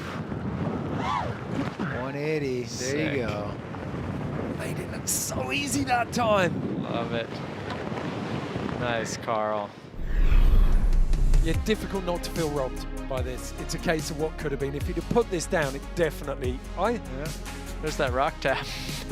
That's worth something. That is worth something. But yeah, he's got another 15 feet or so to go before you get to the sweet spot. Well, and you mentioned how bouncy he is. I've seen him a lot land on a knuckle, bounce out to butter, so he could be doing that intentionally too. True. Stoked to see him going for it. 4.20. 42.0. How did he know that? So that means that Colby Stevenson will be joining Marcus Eder and Finn Billis in the final. So far, everyone's predictions well intact. Apart from yours, maybe, Chris. Sam Kutch, the big call for Chris Benchetler. And we've got, I mean, this is a ridiculously stacked heat down here now. Tanner Hall, Sam Kutch, and Craig Murray. We'll be getting into that action very shortly, alongside the second round of the women's. What do we think, gentlemen? What do we think? I mean, the level is where we expected it to be. Oh my gosh, this has been amazing so far. And exactly, like you said, what we were anticipating once we saw the pivot. Yeah, it's kind of cool. I don't feel like I've ever seen a contest like this, where we've got an actual backcountry slopestyle contest without any built features, all supernatural.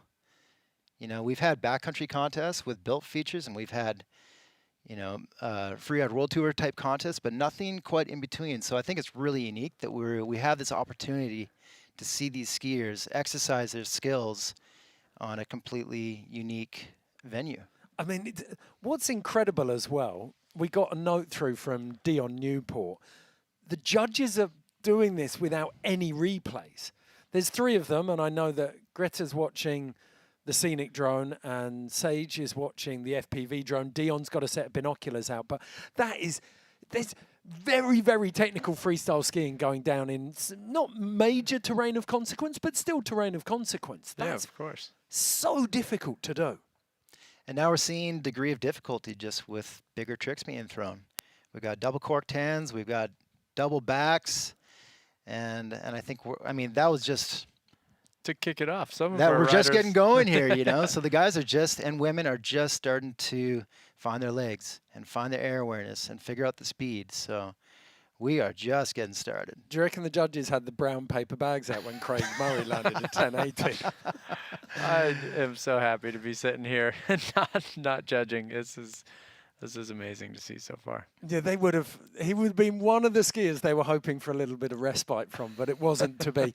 Now, while the skiers are vying it out for the Natural Selection Ski title, you can join in with the prizes because we've got a giveaway here in the studio. If you scan this QR code, look at that, popped up right on cue, then you'll be in the draw to win the Arc'teryx jackets behind me, the Volcal Revolt skis, sorry. Back over there, we've got the Turtle Box Original and this little bad boy, the Turtle Box Ranger. It's got magnets on it so you can stick it to anything metal. Your ski pole, your barbecue, the Titanium side of your car, leg. whatever you want. Yeah, if you've got any plates in your leg. And you get this absolute beauty. It's a limited edition Unimatic watch worth over $1,400 US. Just scan that QR code. This is coming from Rocky Mountain Watches, and it is a beautiful timepiece. Shout out as well to Varney. They are our official eyewear partner. They've fitted out all of the crew on the mountain, and they're looking after their eyeballs on that glacier. So Any medal we're going to in go that for a watch? quick break, but when we come back, we've got. Have you got your eyes on the watch? I said, any metal in the watch? Stick the Ranger right on top of that thing. I'll give that a go in the break. We're going to take a quick break now, but when we come back, we've got round 2 of the women's and round 2, session 2 of the men's. Tell yourself you'll get there.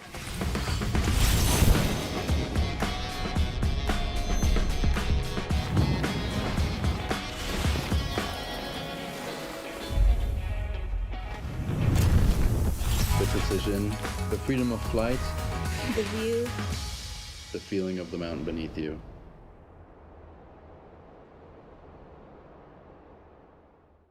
After all these years, we're still at it. Incredible. The cold, the wet, numbness and a hunger. The road is still the road, leading to the next coast. The next cast. That is freaking cool! A string of plans and expectations, folding into the messiness of a life well lived. I was surfing in Indonesia. It's like, wow, so much of what I'm seeing floating in the ocean is packaging. And that's a supply chain that I'm a part of. A New Earth project was born from that. How do we innovate these products in a way that they can find their way into the economy and also support a healthy planet? It's really just all about scale. If we want to solve a global plastic crisis, you got to go to the largest organizations in the world that are packaging the most stuff. Now we are inviting large brands of all shapes and sizes to be a part of this with us. We're focused on healthier, more earth-friendly packaging and do it in an efficient and economical way. The world is waking up to the need for sustainable solutions.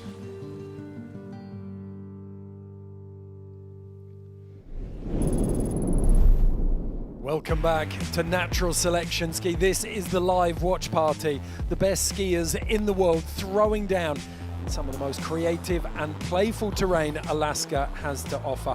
If you're just joining us, we had a pivot from the original venue of Spinecell, and now we have what can only be described as backcountry slopestyle on our hands. Another change out, and we've got Tonya Kvivic back in. I'm back. Time to get the energy up. Which one do you want? The original. Oh, yeah. the big dog.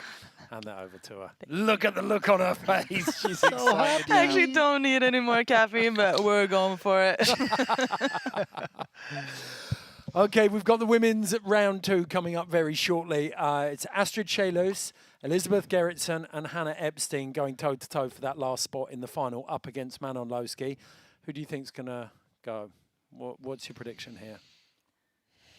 I mean, I feel like it's just like, it's really anyone's game. Yeah, I think if Hannah, like, really stomps those 360s, like, she can make it. Astrid, her style was just insane. Her backflip was massive, and Elisabeth too. So I can't even gamble on this one. It felt like Astrid skied really what I would call chin first, just charging into it. Yeah, she's a super strong skier, and these conditions don't seem to be throwing her off. That's one of the interesting bits. The boys have called really perfect conditions at the start, but there is a little bit of crust there starting to snag people. Oh yeah, lots of crust, especially anything that's got a bit of a south tilt to it. As we saw with Tanner, he kind of got thrown up. But, you know, I think having skis that are a little bit wider definitely help kind of float over top of that crust and speed. Okay. So, well, we're going to get back into the action very shortly, but just quickly before we do, we're going to check in with Rocky Mountain watches. In a sport that progresses as fast as free skiing does, then time feels like it's passing really, really quickly. And this is something that sits at the heart of Rocky Mountain watches. They believe in the concept of father time, essentially, that time passes so quickly, you need to make memories out of every single moment of it. Check this out. What makes a moment? Oh my gosh! What does it take to do this? Or this? What? Or this? Travis Rice getting ready to drop. The average NST snow line lasts 1 minute, 56 seconds. The average wave, 15 seconds. A flip bar spin takes 0.78 of a second. A double backflip, 0.79. What? Huge! So what goes into those fractions of a second? A lifetime. Well, why commit a lifetime to 0.7 seconds? Why invest decades for milliseconds? Because time, well, time is all we have.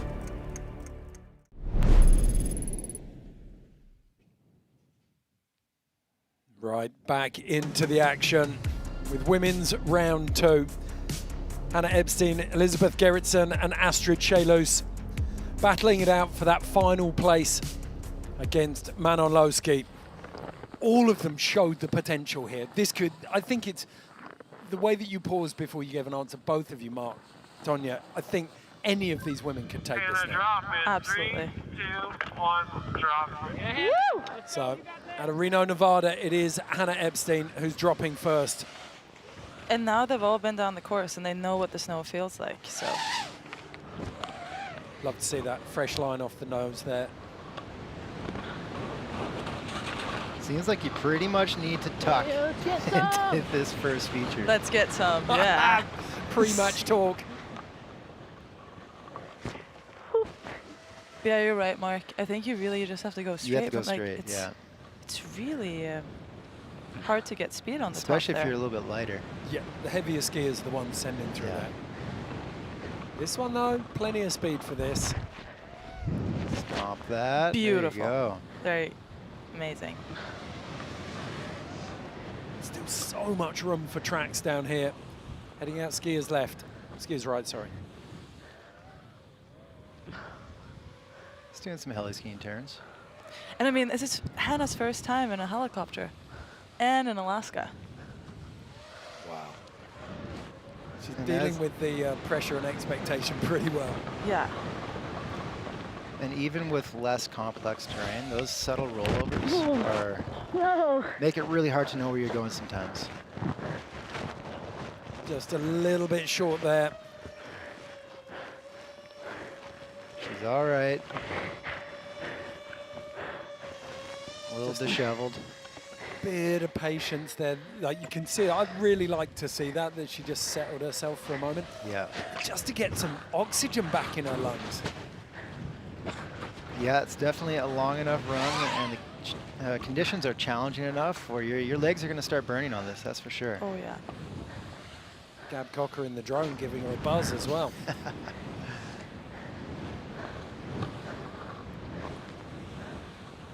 Arcing some turns here. What she got on this final lip.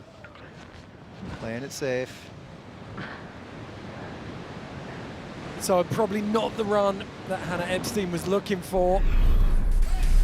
But it's far from over, and she's got a couple of features in here that could still work for her. Yeah, she's building. I mean, that 360 was beautiful.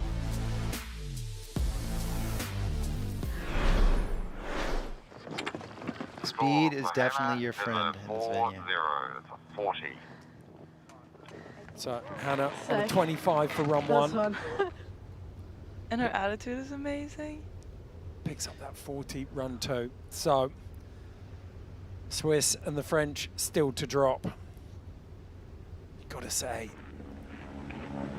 Elisabeth Gerritzen, I think with all of her experience and all the information that she's gathered from that first run, I think she can put something big down. Heli drop in 3, 2, 1, drop. Yeah, she looks really comfortable with the snow conditions and with speed. Pin it. Oh, yeah. She Yes! is talking. All right. There we go. I had no idea she was gonna, that is so good to see, isn't it? Just tucking. Makes it over that lip. Now let's see the same mentality carried into this second kicker.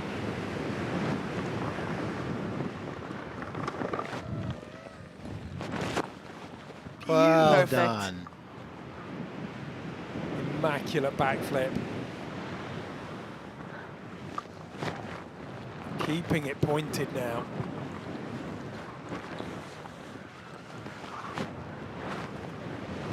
Yeah, she's making it look like she's having a good time.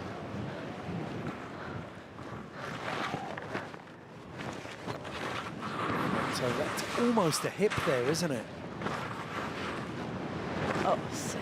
She's getting fast. Turned that Nice into a little double.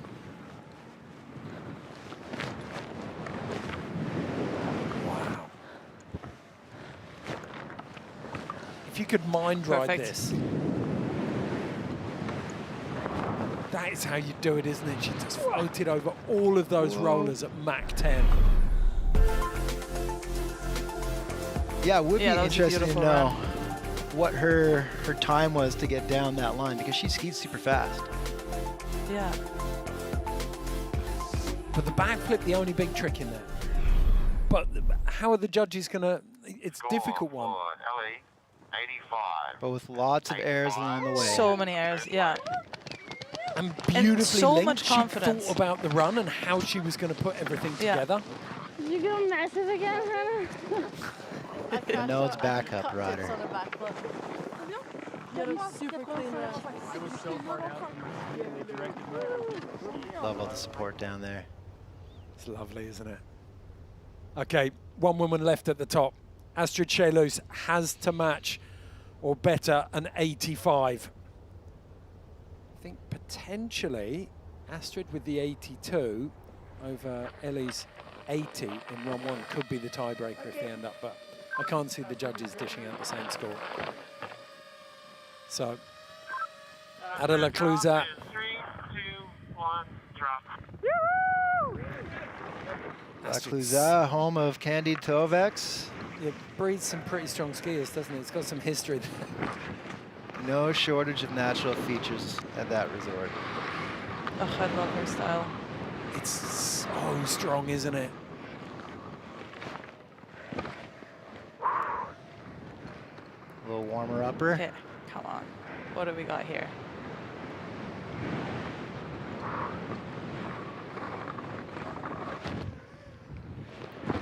Nice and big. Powered through that bomb hole. Yeah. 4-point landings on the backflips. I love how stoked she gets.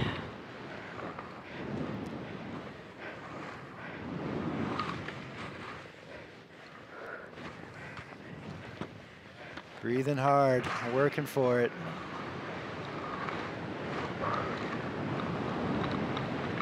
Just powering down onto this last bench.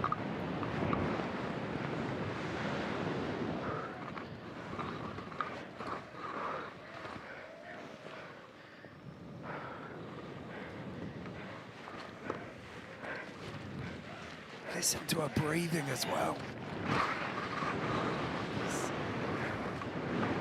Keeping it clean and staying strong. With She one more stomps hit this to bottom go. kicker, yeah, then the judges are going to earn their money. This could be very, very No tight. kidding. Yes, going for it. No way. Found a good landing there. The landing does exist. And the flattest part of the whole run, and she just stomped it. That's huge. Finishing strong. That's going to go a long way with the judges. Two big rock features in there. That stunning backflip. Like you said, 4-point landing. Yeah. And this at the bottom. And there was the big rock drop in the middle there as well. It's going to be a good. 89. It's 89. Yeah, Astrid, congrats. And with that, we have an all-French final. Astrid, you just advanced into finals. How does it feel? Whoa, I don't know, I feel amazing. Yeah, I wasn't expecting going into the final. This morning I was feeling pretty lost with this venue, but yeah, so happy the condition, like the snow is getting better with the sun, and it's so fun to ride. getting better. Yeah, it's warming a bit. So, like everywhere where it was crusty, it's getting better to ski on. More fun. I love to hear it. I love watching you ski. That was so fun. Thank you for the backflip. Thank you. Yes, congrats. Can't wait to see you and Manon face off. Yeah, like this. Yeah. Oh, this is gonna be a heavy final. Love to see it. And these two have known each other for so long. They've skied against each other on the tour. Now they come here to Alaska, where once again the two French women will face off in the 2026 Natural Selection Finals. I mean, Manon looked so confident on that first run. It is going to be a huge challenge for Astrid. But if she keeps improving at the same rate she has between run 1 and run 2, then anything's possible. And it was cool to see that Astrid was able to showcase what you can do off that bottom feature. Yeah. So I think a lot of people were hesitant and just doing straight airs, whereas now we know you can do a backflip off that. Yep. Well, she's found that line. That's the ace in the hole for her. Okay, it's men's round 2, session 2, and 3 legendary skiers teetering on being knocked out of this competition, and 2 of them are last year's finalists, Sam Kutch and Craig Murray, and they're in there with the ski boss, one of the greatest skiers of all time, Tanner Hall. This is fantastic, isn't it? This is really fun to watch. I love the head-to-head format, but the fact we get so many runs from everyone, and it's the best runs that advance, it really does work. So, the kid from Christchurch in New Zealand. Drop in 3, 2, 1, drop. The man's a powerhouse, and he's not afraid of speed. And he's not afraid to throw 10s. Oh, so the 3 off the top, and then he pinned this, the first man to find enough air to flip off this first jump. His skis are waxed. Oh! Proper. To the sweet Yes. spot. Okay, is he going to go back to the well and go for the 1080? Or dub. Yep. Oh, yeah. Oh! Oh! The control and the Perfection. awareness in there. I mean, I did see him in the park, in the Whistler Park this year. So I think he's been putting some park days in. Well, they're which paying tells. off.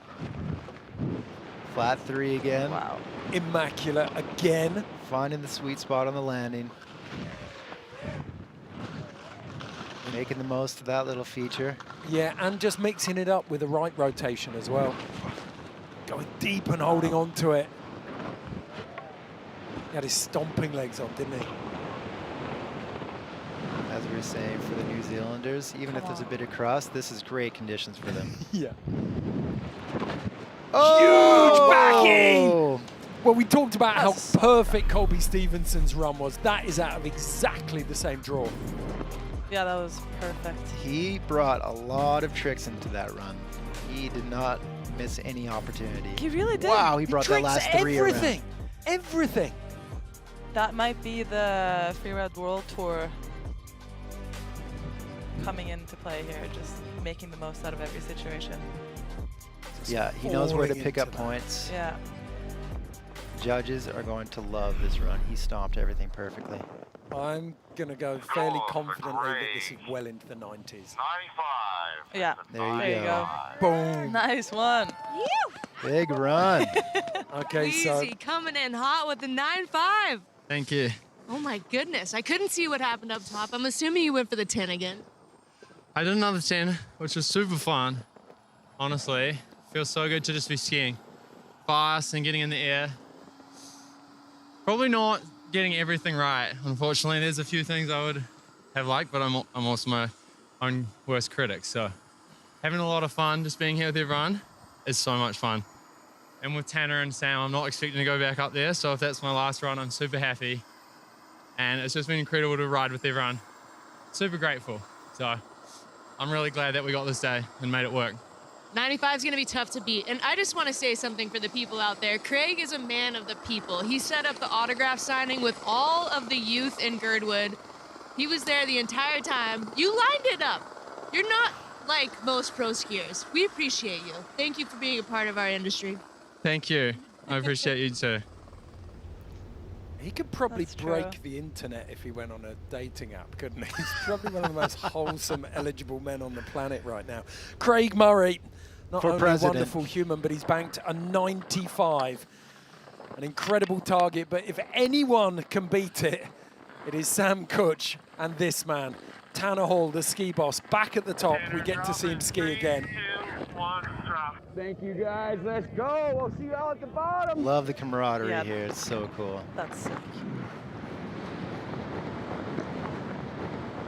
Flicks on the afterburner and he's onto the course. Little grab there.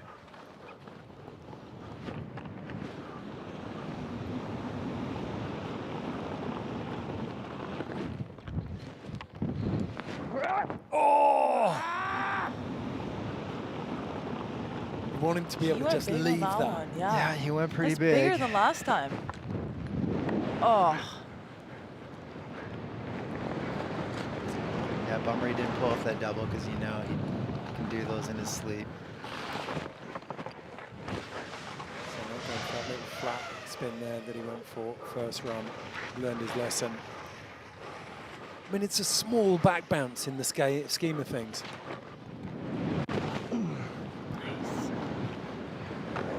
Okay, that landing was harder than it noticed. Yeah, you're hearing the landing. Can he find the sweet spot? Is there a definitely- sweet spot? Oh, he's taking with Look at the speed. speed. Oh. Yeah, powering through. That was some serious. He was committed coming into that. That was power. That was power, yeah. Sheer power. Someone has been doing their squats. He does squats. Yeah, okay. Yeah, makes sense. He didn't need that little, see the way he accelerated between the flips, kind of tucked and then through. Yeah. Beautiful Oh, three. that's That was the pick style. of the bunch, Yeah. wasn't it? I That was think? really clean. Goes deep on that as well. Power. Wow. I think House. he found that transition that you were talking about though, Mark. I'm not going to say it's great, but it's not as flat as the other landings. It's in second place. Solid, solid score. My fear Great for Tanner. round. Well, it's fun. There My we go. fear for- That's it right there. Yeah, I was worried for Tanner because he's got nothing to prove and everything to lose coming into a comp like this. He's got this incredible body of work, and at 42 you could come in and see your legacy tainted, but to see him ski at that level at this age, that's inspirational. He's holding his own. Absolutely. It makes me respect him even more. I think it's so cool. Come on, Sam. Okay, so we now have a rematch with Tanner Hall officially out. It is a rematch of the finals in what is essentially a last chance saloon here. One place left in the finals going up against Finn Billis, Marcus Eden, Colby Stevenson, and it's either going to be Craig Murray or this man, Sam Kutch. I love that upper three. So clean. Yep. So he's matching trick frequency with Craig so far. Oh, bring it around. Oh, wow. Oh, and I love the laugh. And more of a double, arguably harder corking it like that. Double Get cork tens are this. definitely not easy. Wow. The kid from Whitewater that didn't have a terrain park to learn all these tricks has such a huge bag of tricks. Oh, this is Unbelievable. lining up to be an insane run. 10, a 7, the threes. This is huge. What's he Come got on, here? Sam. That's where he went down. Surprisingly blind spot. Oh, gigantic left Massive. three.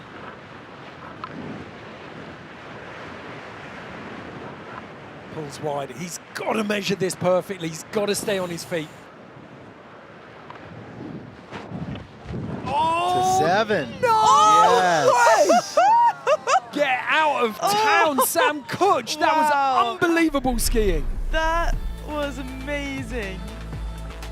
The dad does it again. Well, shout outs to Waylon if he's watching. How old will he be now? Like a year and a half? Your dad's done all right, Waylon. He's doing Oh, really listen well. to him Yeah, laugh the away. laugh is amazing. And that double 10, look at the axis on it. It just shows how much fun Sam is having when he's skiing. Just laughing and This Wow. Kind of losing track with how many threes he's done. We've got a double cork 10, cork 7, rodeo 7. He squeezed in a lot of tricks on that run. Yeah, if you just add up rotations and the fact that he powered down there. And a variety of rotations. That was like the most I've ever gone like, wow. You're a legend. All good. Nice work. I love these guys. Nice work. Score for Sam Cooch, 98. Whoa, big score. That is perfect score. gigantic. Yeah, it is. Yeah. As far as, I think, when you're looking at judges of this level, that is a I perfect was like, score. oh, I can't wait to get down and have a break. But here we go. Look at it. Together. This is like last year. I mean, he didn't miss a feature along the way. Anytime his skis left the ground, he was doing a trick. Sam, holy Toledo. Better under pressure? I guess so. Yeah, I don't know what happened on that one. It just, everything went a little bit better that time. Yeah, you said you had a lot of fun on that run. I feel like that might have been what happened better. I think so. And I kind of, at the top, I just didn't really mind which way it went, one way or the other. I was looking forward to resting if I didn't make it through, but looking forward to skiing that again. Last year, our legs were burning really bad at the bottom of the runs. How are you feeling this year? This year, you're basically doing a jump to a straight line to a jump to a straight line, so not a lot of leg burning going on. That's generally your tactic in any competition, I've noticed. Yeah, you're right. Congrats on making it through. Thanks, Michelle. So excited to watch you ride. Okay, so in the second battle between Sam Cooch and Craig Murray, this time it is Sam Cooch who comes out on top and takes that fourth and final spot against Finn Billis, Marcus Eder and Colby Stevenson in the finals. We say goodbye to last year's champion Craig Murray and the ski boss Tanner Hall, both of them with incredibly strong runs. That was breathtaking. I wouldn't have thought that Craig Murray could have got bumped there. Not with that run. No, me neither. Oh, he had a phenomenal I was almost run. out of my seat there. But I think it was so close. If you cast your mind back to the final in AK last year between those two, it was so close. It's almost poetic that it's gone one apiece now. Yeah, I got flashback from last year. Them two hugging each other, both just having amazing lines. It was phenomenal. Okay, we start looking towards the final now. Finn Billis, Colby Stevenson, Marcus Eder and Sam Cooch. That is a lineup, and it feels with an extra run of skiing that maybe Colby and Sam have the upper hand now. Yeah, that and Finn, he's got some doubles that he can start pulling out as well, and he's super light on his feet, so I feel like he can deal with this crusty snow really well. And it was also good to hear that some of that crust is starting to soften up, so I think it's going to help everybody anytime they start touching that southerly aspect. Astrid did mention that at the end of her run, didn't she? The sun's out, it's starting to warm up, it's getting easier to ski. Yeah, which is a really good sign. I mean, like, just getting rid of that crust is going to make it even easier for these guys and girls to throw it down. Okay, and predictions for men's final then? Oh, I don't know. You know, I'm still going to go with Colby. I have a good feeling about it, but it's the same thing. Finn has only skied one lap so far, so. Yep. And Sam just Finn showed and us what he can Marcus. do. Yeah, exactly. So, yeah. Okay, we've got a lovely little piece of kit to show you now. This is one of my favorite partner deals that we have, mainly because we're going to be battling it out to see who takes this home at the end of the show. Have you got it down there, Mark? Sure do. This is the Hedgehog. So we've got a Hedgehog Go, which is this one. It's the portable version, and it's a boot dryer, glove dryer, goggle dryer, anything you want. You can mold those arms into any shape you want. We can dry your hair, dry my sweaty palms. You can do your own. We've got our own little version of the blondes right here. Two best hairdos in free skiing right my own here. hair here. But what's great about this is you can increase the speed of the fan, you can increase the temperature of it, and then you've got a timer here. And it goes up to 60 minutes, which really kind of shows you just how powerful this thing is and how quickly it'll dry your gear. Yeah, it's pretty Yeah, it amazing. feels good. It's from Hemsedal in Norway, I'm pretty sure. So it's got some Scandinavian quality. Look at you Yeah. with the knowledge. Comes out of Hemsedal. Yeah, and it's pretty much like, yeah, you can use it as a hair dryer. And it's travel when you friendly. travel, How long does it last for, the battery? Well, you plug it in. Oh, do you? Sick. as far as I know. And then up at the back here as well, that's the Go version. But then if you come up the back here, you can see we've got gloves on the full wall-mounted version. So you can go boots, gloves, goggles, even socks on that if you want to get really scungy, if you can't be bothered washing your Just socks. blow your sock odor around the house. Well, if you've got merino socks, they'll be fine. There you go. Antibacterial properties. Yeah. Okay, that's the Hedgehog Go and the Hedgehog Machine. I'm going to watch these two battle it out to see who. I know Ben Chetler's got his eye on that as well. But right now we're going to check in with Turtlebox. They're our official audio supplier, and they always keep the vibes high. But this piece is really good fun. In the name of entertainment, we thought we'd find out exactly what everyone's listening to when they're up on the hill. This, courtesy of Turtlebox. I listen to a lot of kind of old school hip hop. American rap. House techno music. German rap. Désenchanté by Mylène Farmer. Right now, probably Vibes Cartel. Music can kind of take you into a different reality in your brain. It's pretty essential, I think, for getting into the right headspace. If I put my playlist on shuffle, like you'll hear everything from metal to reggae to some like emo, post-punk, folk music. When you find the right song, like the frequency of it kind of goes with the frequency of your riding and like the exact flow of it. Colby's probably listening to Big L and Tupac, I bet. New wave rap where like you can't understand what they're saying. I can only think between country and like heavy trap music.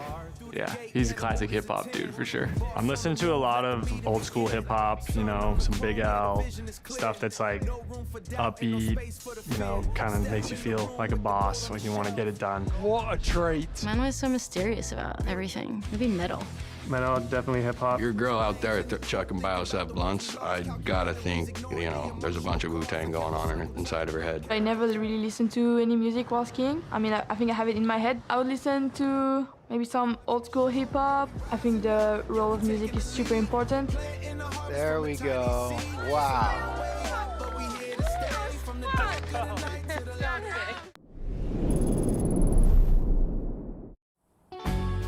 Yeah, g'day. Bottom of the world here. New Zealand. 5.5 million of us. More sheep than people. Which means we know wool. Like, heaps. Our merino farmer lives down the road. We call him Willie. He'll tell you synthetics aren't built for out here. Merino is. Obviously.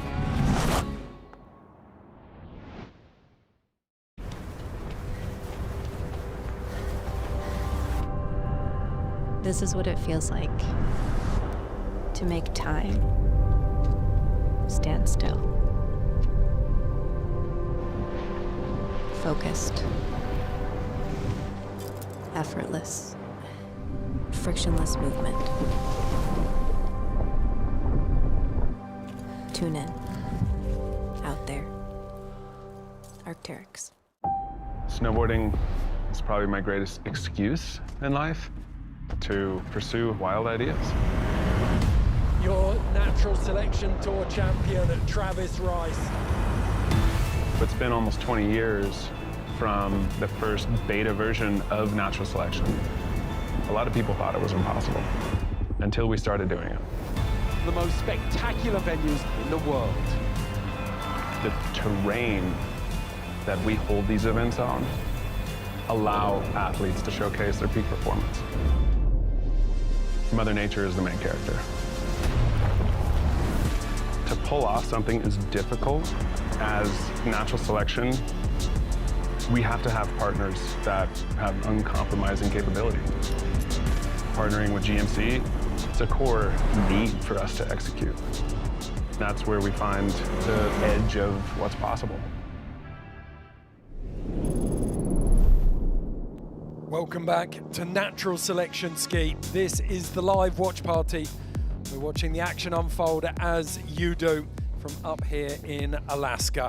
Unbelievable terrain and the perfect format for finals. The women are going head-to-head, two skiers, Astrid Cheylis versus Manon Loschi, and the best score will count out of those two runs. The men, it's a four-man final, exactly the same format though for the women. It is two runs, best score counts. Let's get stuck into it. Everyone's back in the booth now for finals. What are we thinking? finals-wise. Your predictions suddenly. I mean, I was dancing in excitement out there. That was Craig and Sam crushed. All of them crushed, but I knew Sam was a little sneaky features here and there, but that was amazing to watch. We've talked about it on commentary. Like, he's been up in Alaska for a month. He's had, that's where Craig's been, but it's not like Sam's had access to a park, and both of them just knocking 1080s and double 10s out of the park. Yeah, it's so impressive. I mean, yeah, we were talking about it too. Sam is from Whitewater. There's no park there, and he looked like a park skier. Well, and Sam is going up against 3 strong park skiers in Marcus Eder, Finn Billis, and Colby Stevens. Yeah, exactly. It's going to be a big ask. Yeah, Sam is just a very naturally gifted skier, and it seems like he's the kind of person where if he has a vision with what he wants to do, then he usually is able to execute that. What's amazing as well, we've got 3 of our 4 semi-finalists from last year as well. It's only Finn Billis that we've swapped out. One New Zealander for the other. Finn Billis for Craig Murray.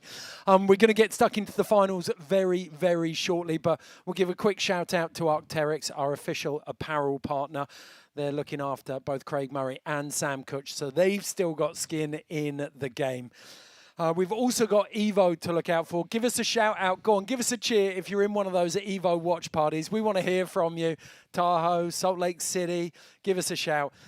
We've got merch. If you're looking for NST merch, a bit like this one here that we've got on ABMA, get on over to the Evo website. You'll find caps, tees, hoodies, and beanies from Natural Selection. And you'll find plenty of unique merch from some of our partners. We've got Arc'teryx, POC, and Mons have all got limited edition runs on Evo there, so go and check that out. Now, this competition simply wouldn't have happened if it wasn't for Pulseline. Pulseline are the heli operators who supply the birds and the guides for this competition in Alaska. And as you saw in that pivot piece at the start of the show, it's their guides who are keeping everyone safe and made the big calls about the venues. Let's find out a little bit more about Pulseline Adventures. And then the north-south ridge just west of that's Colony Ridge. The saying goes, everything's bigger than Alaska. Maybe we could do a little quick turn and take a look at those windows? Yeah. Bigger productions, bigger mountains, bigger risks. We've been partnered with Pulseline on every production we've done in AK since 2022. The trust we have in their team to help us make the right decisions, to help keep everyone safe. Going into the backcountry, you really do need to choose who your partners are. You need to have an immense amount of trust in them. They're super flexible, and their level of professionalism is of the utmost. Hammy, have your harness on? Yep. Excellent. I'm trusting Pulseline to run the heli program, run the safety program, keep everybody 100% confident in that what we've chosen to do is the right thing to do. Reverse the order and get people safe. If we all collectively do our jobs right, NST team, the Pulseline team, the only thing the athletes have to worry about is skiing. All the other details have been handled. Yeah, boy.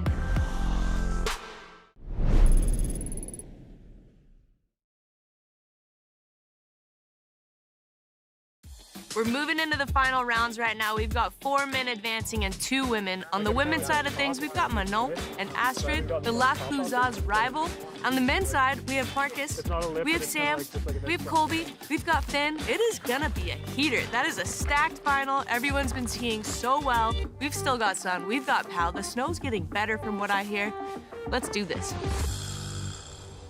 Thank you, Michelle. Here we go. France is hollering right now. 2 finalists. They're guaranteed a winner here at Natural Selection Ski 2026. Astrid Cheylis versus Manon Loschi, the defending champion. So Manon dropping first. She had that huge first run score of 85. And now she gets to set the target. Best of 2 runs, highest score counts. Oh, I have a feeling this is going to be a good one. Tiny but mighty. Been skiing with Manon a little bit. She's so awesome to be in the mountains, but she's super comfortable, really confident. And she's got a huge bag of tricks. They must have hollow bones there in France, her and Candide. True that. Just flying. Just bouncing a little bit there on that top landing. Starts to let it run. Yes. Oh, sick. Oh. Beautiful flat 3 with the Japan.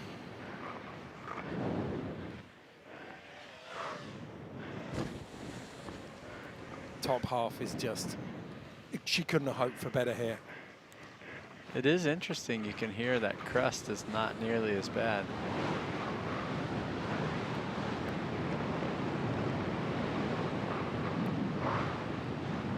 And it's cool to see on that flat 3 that she just found the sweet spot in the landing. She's carrying her momentum. Really clean grab. Found the transition there. This seems to be a tricky zone here. And it's way steeper than it looks getting across, isn't it? Really clean. Beautiful.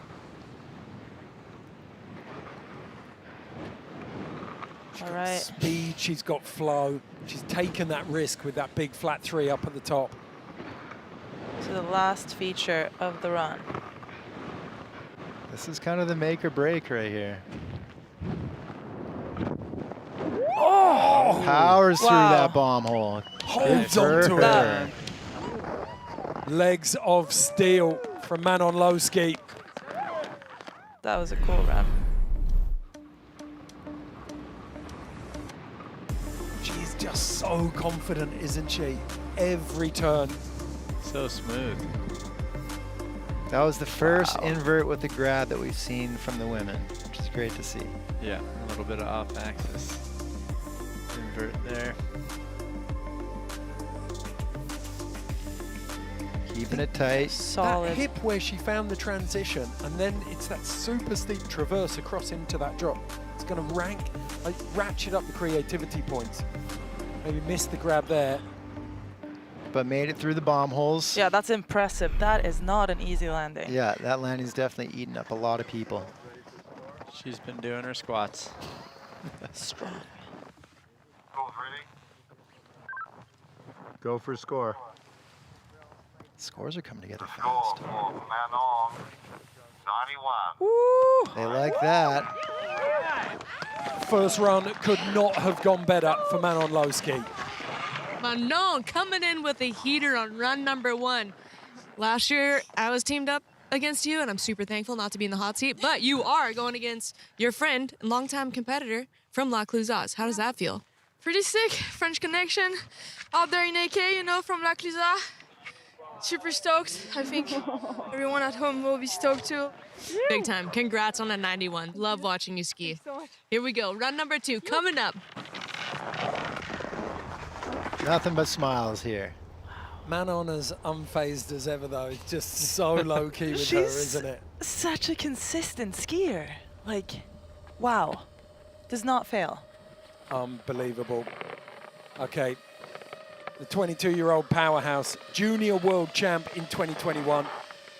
She was Freeride World Qualifying Challenger champ in 2023. That won her a spot on the tour.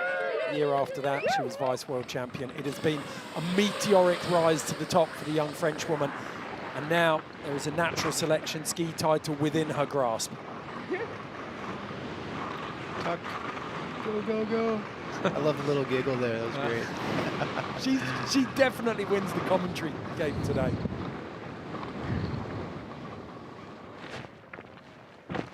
That was pretty good. I know, it's getting easier. Okay, come on. What has she got? This is definitely the feature of the run right here. Awesome. Keeping it clean. Not even a problem. Big as well.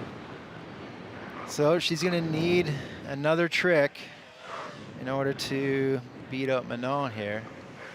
And Manon hit quite a few features.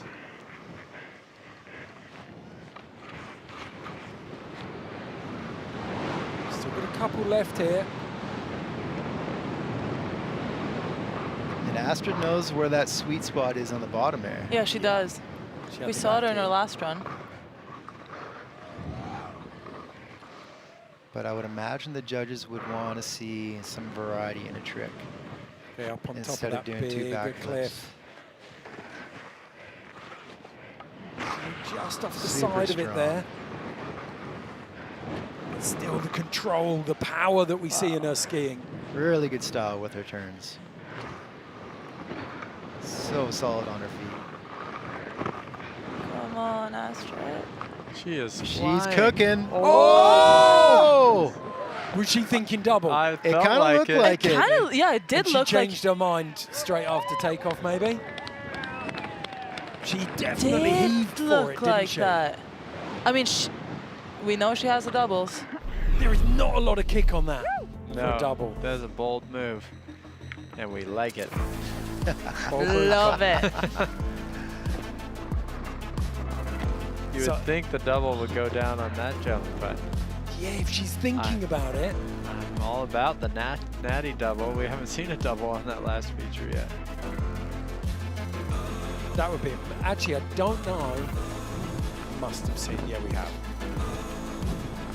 Well, if she was going for a double, it was probably a good call to stretch it out and take it to her back. We haven't seen a natural No, double just backy in the women's. Sam's rodeo set. coming up. Whatever in women's skiing, it's always been off pre-made kickers at Silver Belt or the Backcountry Invitationals. So an 82 there for Astrid Cheylis. I think she'll take a lot of pride from that she can still reach there if she can find that double. Now we go into the men's first runs. Finn Billis, Marcus Eder, Colby Stevenson and Sam Kutch. This is a mouth-watering prospect. 4 of the world's best all-terrain skiers going toe-to-toe in Alaska as the snow just keeps getting better. And it's on a course that they all have started to find their flow on. Finn Billis opening us up, the Wannacanian. Yeah, boys. He's definitely become one of my favorite skiers to watch. He's just so smooth, so light on his feet. I couldn't agree more. Yeah, so creative. So fun to watch. Coming fast skiers left out of that top section as well. Just a new route there. And I don't know about you, but he definitely reminds me of Sean Pettit with just how he's able to land so light on his feet. It's not a bad call. I miss watching those light feet landings from Sean Pettit. Yeah. Well, he's watched plenty of 10s go down. Is he going to join the club? Oh, yeah. Oh, no. he had that. Oh. Let's just call it a purposeful front flip after. I love the Yeah. fact that he laughed straight away. Yeah. He let it go. He's moved on. True that. Life lesson for Finn. Beautiful. When you see this, you actually feel cheated that he didn't have to do a second run. It's such graceful, elegant skiing. It's interesting to think how much time he's been sitting back watching because he went so early too. Oh, Wow. sick. Love that. Why not? Why not? This is still going to be a huge score, isn't it? Oh, yeah. Even Oh, yeah. with that fall on the 10. I mean, the judges know that he brought that 10 to his feet, and he's just kind of robbed by the snow there. There we go. Yes, Oh, yes. super That clean. looks very smooth. Seems like skier's right. It's just Has a little more bit better. tranny, Yep. He's A little Yeah. smaller, but a little more tranny. Yeah. We need to come up with a new word for someone who's transitionally telepathic. They just know where the landing is, because whatever the word is, that's Finn Billis. He's got it. Plugged in. Incredible. Love It was that huge, 10. wasn't it? And he found fresh landing there as well. I think he could just go a little bigger. Was a little bit up on the flats there. If he hit the tranny a little more, I think he would have had it. Wow. Unbelievable. Precision. This was magic, Love wasn't that. it?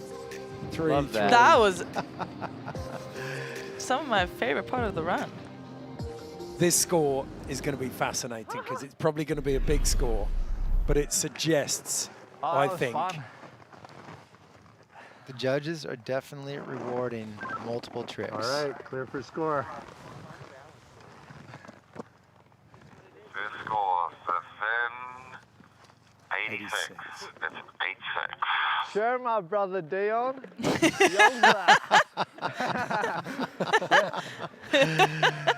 That was amazing. Uncle Ben, you D's just voice on told the us radio. that you did a punch front up top, but from what I saw, it was flawless, magical skiing. It is so fun to watch you ski in person. Thank you. Having fun. It's a sick venue. But yeah, unfortunately, a little punch front at the top, which not ideal, but you get that on the big jobs. This is true. What's your tactic moving into round number 2? Oh, I imagine these boys are going to throw down pretty hard, so I've got a couple tricks that I'd like to try and swerve on up in there, but we'll see. Definitely would love to land that jump and not do a punch front. I don't even know if it calls like a punch front. It was just a straight front flip out of the landing, which I don't think I've ever landed one of those before, so that was kind of sweet. You kept it going. Thank you. Like a cat. Let's go. Round 2. Here we go, Finn. See ya. Thank you. Okay, Finn Billis with work to do on his second run. I'll take that. He's just unflusterable. I've known him since he was pretty young, and you can't get under his skin. He's so content and happy with who he is. Next up, it is Marcus Eder, semi-finalist from 2025. We're going to do a little gear check with him now, find out which skis he's rocking.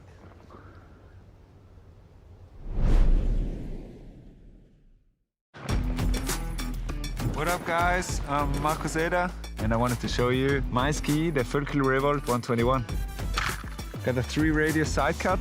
It's got a smaller radius from here to here, and a bigger radius all the way to the front and to the back. Bigger radius is perfect for high-speed drift turns. It's got a slightly softer tail than the nose. You can get much more force from your legs down to your skis, and it's easier to stomp. It's got a bit of a flatter tail in case you come in a bit backseat. You just put the tails down and it puts you right back front. We got a long taper in the front, perfect for nose butters and drifting around the resort. This year we got Emiliano Donaggio, Italian artist, did the design for us. We are very hyped to have his art on our skis. It's my favorite. It's the one I use whenever I can. As soon as there is 15 cm of pow, it's my ski to go.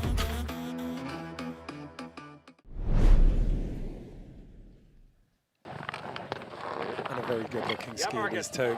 So arguably the most decorated all-rounder in skiing from the Olympics, the Freeride World Tour, World Cups. He's even been known to touch the steel, and he's got some stellar AK film parts under his belt as well. Marcus Eder dropping in for his first run in the NST Ski Finals.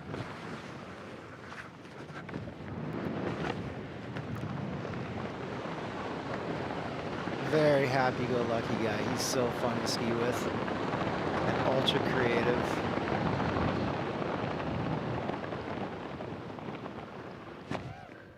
I'm really excited to see what he starts throwing down for us here.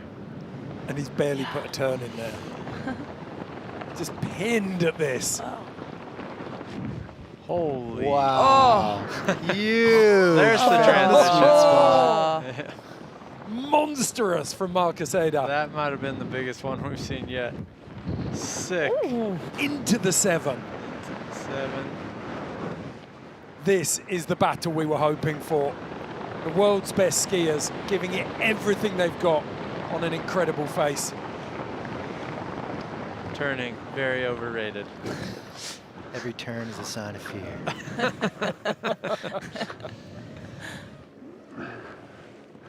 That was a Hoji quote. Right up on top of this rock. Lovely 3. Wow. Bolts. With the safety as well, he was composed. Yeah, it's super clean. Wow. Hang on to that. Was Wow. sick. That was an open challenge to the judges. I dare you not to give me 100. I double dare you. I can't believe he hung on to that nose butter at the bottom there. That was a cool way to hit We that are splitting last hairs feature. now. This is going to be so tough. It's, yeah. It really is. The Craig double, said it, you the guys double, have said it. The double backy compared to a 10, I guess, maybe, is where they're going to be comparing notes, but the size of it. Yeah, the fact that he size just of everything. pinned it. The All 7 his was landings amazing. were perfect. And And that is going to get rewarded. Tricking that cliff, and then look at this, butt up. So fast. On a natural takeoff. I can't even comprehend that. That was unbelievable. Okay, where are we going? How big's the score? We saw a 98 for Kush in I'm semis. trying to compare in my head right now all the different things we saw. I think the judges 94. know they've got to leave some space. I Yeah. think mid-90s maybe. Yeah. Solid 95er. Oh! Yeah. He said it! Okay, well done. What a treat this is turning into. Wow. Finn Billis on an 86, Marcus Eder currently leading on a 94. And we still have Colby Stevenson and Sam Kutch to drop in. They'll be watching this as well. You know the handbrake is off. I don't think the handbrake exists. Yeah. Is it black? Is it? Oh. Now you're recording. Is my GoPro on? Blinking red. Yeah. Classic. Go, fam. Before you drop it. Yeah, I'm ready. Go. Yeah, buddy. Creative and technical. Took Skier of the Year in 2023. Semi-finalist here in 2025. Now he's got the chance to go better. I love how he pushes himself from rail jams to the Olympics to shred in Alaska. No sick. way. Oh! Landing First switch. switch landing we've seen made. Rodeo 5, well done. Oh, that was huge. There Stop we go. that. This is some Colby shit right To the here. sweet spot. Patron. Beautiful tail grab. Yeah, just grabbed all the way through that. Straight into the right three as well. This is what we came for, people. Oh my goodness. We said it last year, but we'll say it again this year. It is film park skiing in a contest. It is outrageously high standard here. So smooth. Beautiful new line in there. The creativity is going to be through the roof. Oh my goodness. Where are Where you is he? finding these Yeah. features? Points on points. Wait, what? Come on. He's got it. Oh my Oh, goodness. yeah, that. Oh my goodness. Sorry, Sage and crew. Good luck with that one. You're a wizard, my Colby. God. You're a wizard. Goodness, that was unbelievable. That might be like a 96. Or like a 101. Yeah, can we change the scale at this point? 107, please. How about that 10? Just perfection. Oh. They are tapping into flow state. He was like double digits of feet past everyone else's landing on that 10, I think. We've gone video game mode. We sure have. Yeah, I want to play in this is not video real. game. It looks so fun. He's just smashing buttons at this point, isn't he? Yeah, just That three full was rogue. impressive. High speed, flat, and stomp Wow. the exit air. Unbelievable. Let Soak on, this up, everyone. Soak this up at home because this is just All right, go for score. outrageous one-upmanship. Run after run after run. Score for Colby. 96, wow. Tanya calls it. Tanya's What's getting going good. on here? I'm gonna gamble today. I'm gonna buy a lottery ticket. Here we go. And That if he makes threw a sense. 7 off that bottom air, he could bump it up a bit. I mean, I just that was dropped 10 unbelievable. Oh, shit. Yeah, my favorite trick. Gotcha. Wow. Look at those two. Huge smiles down at the bottom. They've already got big, big runs on the board. A 96 for Colby Stevenson, 94 for Marcus Eder. And back up at the top, we have the man who banked the highest score in round 2. It is Sam Kutch. Where's that hedgehog dryer? My palms are getting Yes, sweaty. honestly. We're going to check in with Sam Kutch now. We're going to see exactly how he prepares for a competition like Natural Selection. Runner-up in 2025. He's going for the win here this year. Every time you go into the backcountry with an objective, you just have to be ready for the idea that there's a good chance that the mountains will say no that day. So many factors that play into having like a fun day and a safe day. Slopestyle is probably one of the most real big mountain skiing zones I can imagine. And you really need to be in that right mindset to like understand exactly where you're going, where your landmarks are. When we had the pivot from spine cell, where I was just deep inside of inspecting my line and figuring out exactly where I was gonna go and being focused on that. Oh my God, avalanche. What? Yeah. Hey, avalanche below the heli. 2 avalanche on the west aspect. Pulled off on comp at this point. When I pivoted to the new venue, I felt a little bit of grief about that. It was just an emotional roller coaster. Like the only way you could ride that terrain is with 100% confidence. I mean, you guys saw how far the debris went off of Champ's slide. From what we had before, it was almost a really like anxious, nervous energy for the contest, turned into a real excitement. Morning. Let's do this. Battery. Yeah, I got 2 fresh batteries. And I chose to just show up to the venue and ride it sight unseen. Both venues polar opposites, but NST is all about the most well-rounded skier. And so the most well-rounded skier should be able to ride spine cell and then excel on the new venue as well. I think that this pivot in venues for safety reasons sets a really good example for skiers as a whole, for event organizers, for events of this nature going into the future. It's still real mountains, it's real people, it's real lives at risk, and you have to make smart decisions.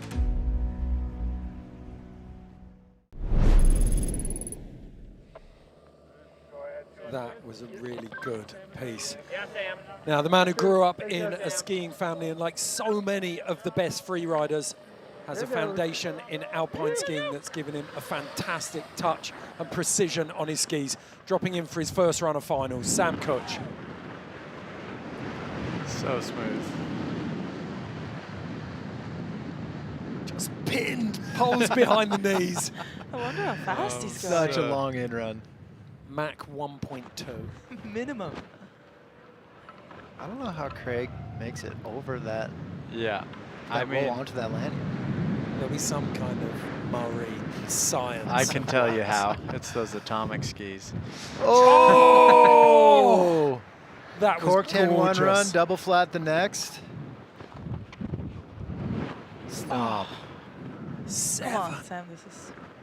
With precision. Love the hand drag. Outrageous from Sam Kutch. I love that he's switching it up. Yeah, it just shows the versatility. This kid is so talented. That takeoff is getting better. That drone shot.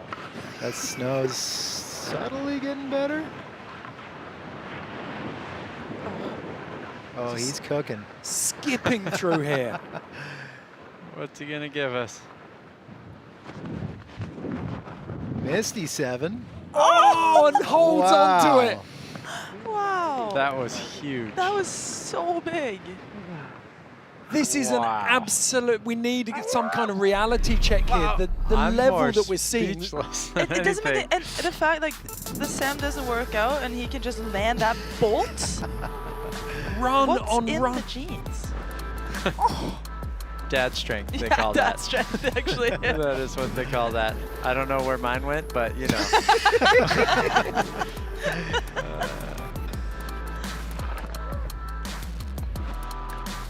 Just so playful. And we've talked about this on a few of the other skiers. Holy cow. The number of features we're seeing tricked, run on run on run, is just, this must be 8, 9, 10? All right, go for score. Yeah, seems like it. Math was never my strong suit. Score for Sam Cooch, 92. Oh. 92, third place. It's crazy that if you have a 92 now, you're in third place. Like, it just shows like how crazy this finals is. For the first time. See you guys in a moment. We will. We will. First time in finals, we've seen a score drop down. Everyone else has improved on the previous run. Yeah. There's plenty to pull apart from that. I think Finn Billis with that fall on the double 10, getting him an 86. Sam Kutch currently sat in third on a 92. Marcus Eder on a 94. And Colby Stevenson on a 96 there, leading after the first run of finals. Take a breath. Wow. take a few breaths. That was incredible. Yeah, it feels like that, doesn't it? I can't quite get my head around what we've seen. What do you think happened in that score with Sam's? If you put yourself in Sage, Greta and Dion's boots, where do you think they knocked that 4 points off? Because it looked just as strong as Marcus and Sam. I'm trying to remember. We saw so many tricks go down, but his first flat spin maybe wasn't as big as his run prior where he got a huge score. The hand drag 3 instead of the 7 on that feature, and his double flat spin instead of the double cork 10, maybe. I don't know. I mean, we're talking about tricks that I can only dream of doing. So, and we never see in the backcountry as well. Not very often on natural features like this. And never linked like this. I think you see all of these tricks individually a lot, but you never see a run like this. Yeah, this is becoming the ultimate run here.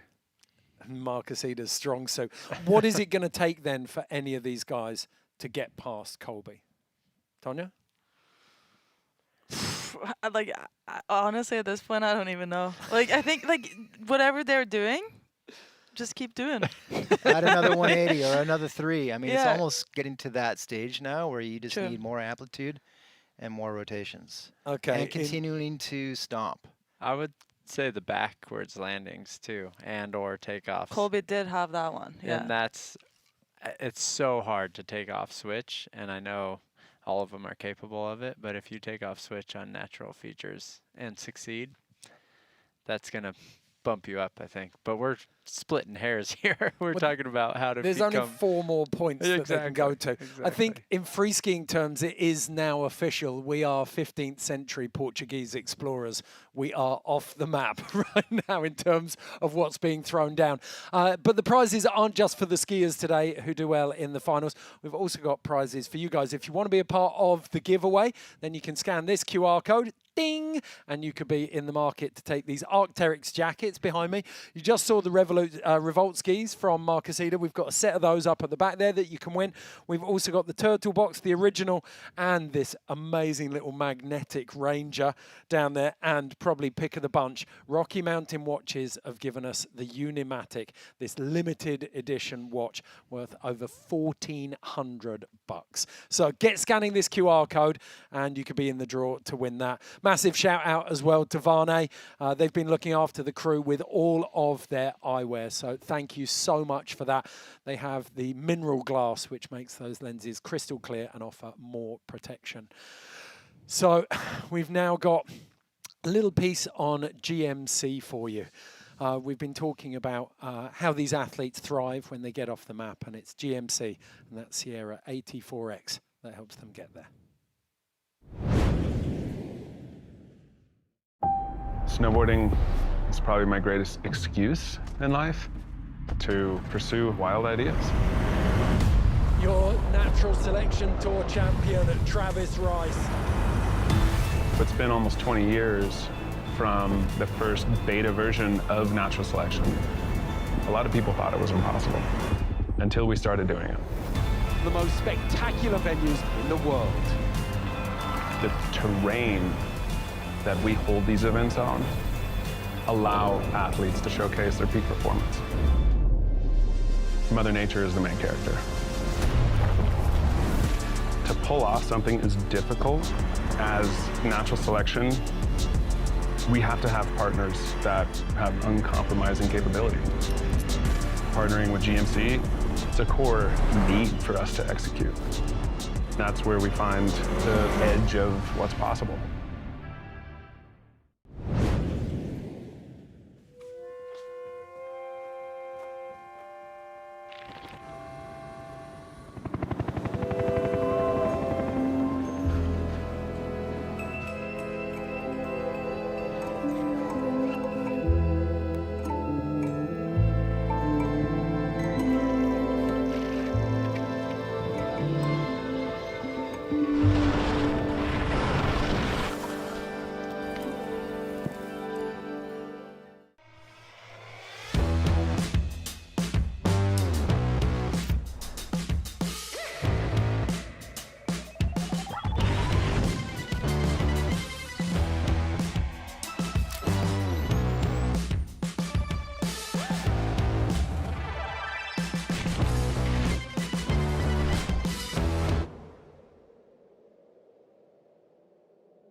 Welcome back to Natural Selection Ski.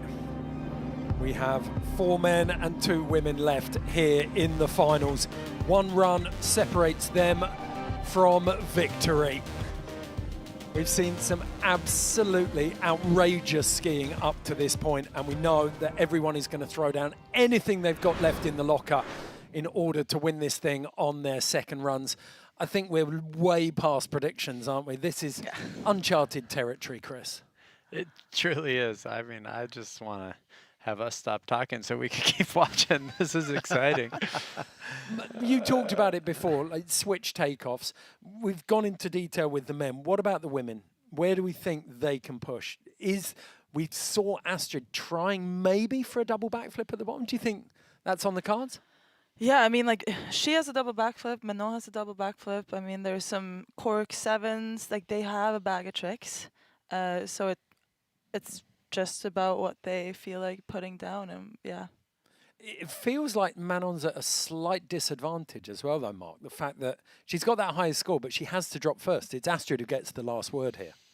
Yeah, she kind of has to take a leap of faith and potentially throw a bigger trick because she doesn't know what Astrid might try to do.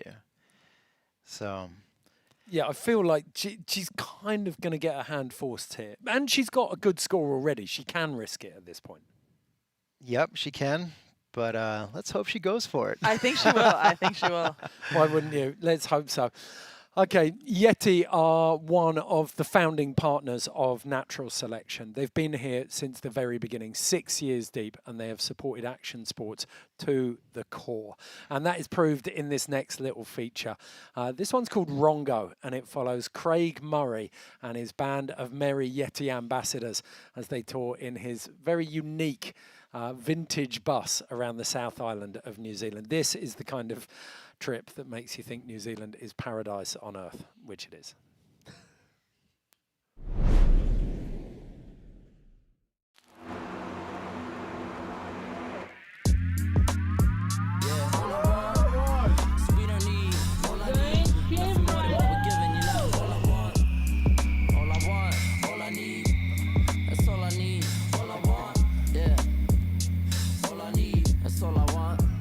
Good day, mate. Stop at the shop, get a bottle and a box, hit the slew for the spots, put the knives on. Couple kicks and a hat, nice licks on the stacks, hit the boom boom bap, I can rhyme more. Better air, I can breathe, better space, I can be, better bass and I'm sweet. I got all I need. Day 2 and it's already the best trip ever. With big ships, puff the cig, man, I'm just trying to tell you how it is. Shit, greed is $1 million business. Everybody wanna be up on the rich list, but I ain't out for everything that glistens. If you ask me, true happiness is.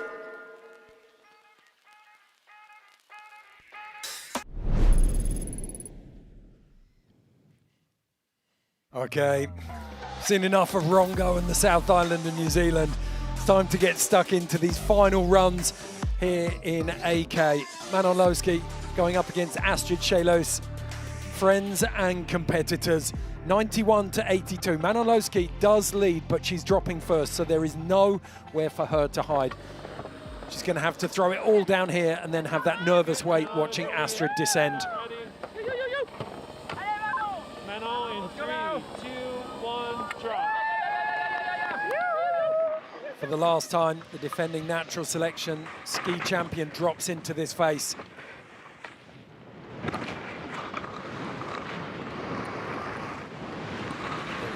Tidy, quiet style. Yeah, she's super clean, keeps it tight.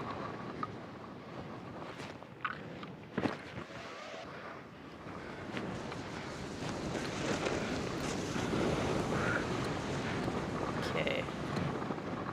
What has she got for us?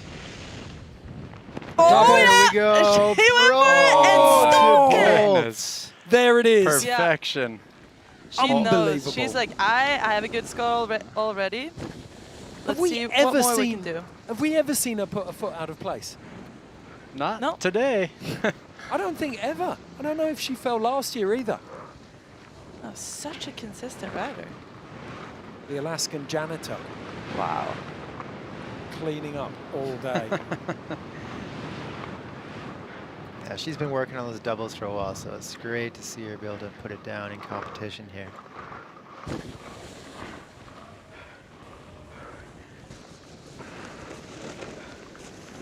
Lovely steep traverse. Smooth. Nice. All she needs to do is put it down, keep it clean.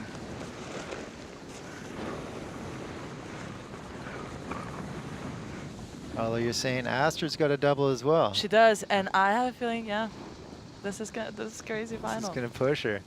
Killing a bit of speed there. She knows she doesn't need to risk it here. Stands up on the 3. There it is. A 3 and a double back. Happy girl. And so many features in between. That's a solid run. Imagine what it must feel like skiing out of a run like that into that backdrop. Satisfying. Just unbelievable. Look at this. So solid. First double for the women at Natural Selection across all of the sports. That is a historic moment there for Manon Loschi. Incredible. She is hyped. Wow. NS motherfucking T! Let's go! I was waiting for that. We haven't seen her break at all. She's so focused. She took that leap of faith and went for it, and it's great to see that she was rewarded with that stomp. Such a boss.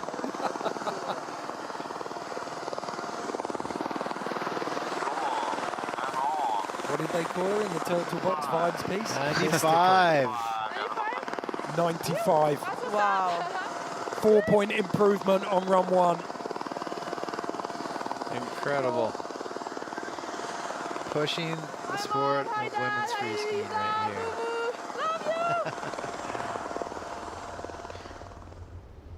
So, wow. Astrid Amazing. Cheylis is on the ropes now. Yes. It's all or nothing. She's got to come out swinging on this run. No Yeah. pressure. This might be a finals for the history books. It already is. Yeah. That's a double. That fully was, wasn't it? Great spot. Can Astrid Cheylis do the unthinkable and best Manon Loschi's 95?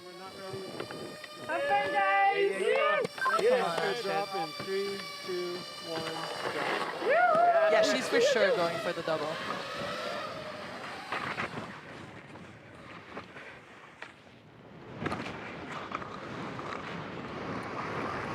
They both ski so strong.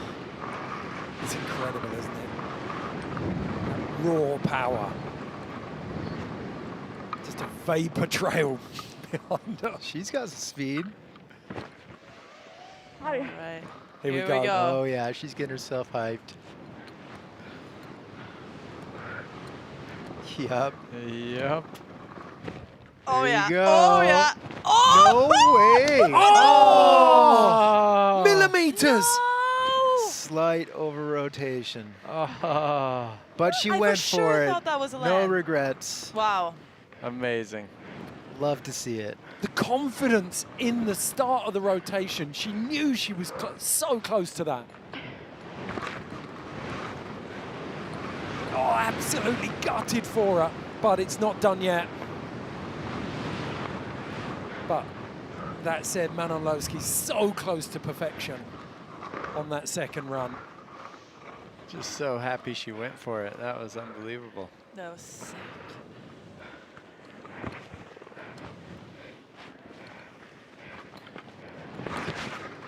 Working hard on this run now. Yeah, I just love to see that we've got 2 doubles and 2 runs here. This bodes so well for the future of women's free skiing, doesn't it? Oh yeah. And just not holding back. It's amazing. Oh, I'm such a fan. Huge applause. Well, a new bar has been set in women's free skiing with this final. This is going to inspire so many women. It's hands down now, if you want to entertain a victory at Natural Selection, you've got to have a double in your bag. Yeah. Incredible. Oh, so close. It's got a little buck with some of those bomb holes there. It was a valiant effort though, wasn't it? She clung to it for as long as she could.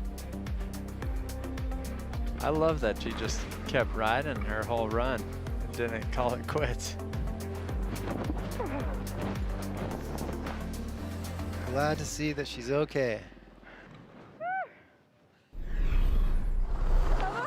Someone get her some oxygen now. Yeah, ladies.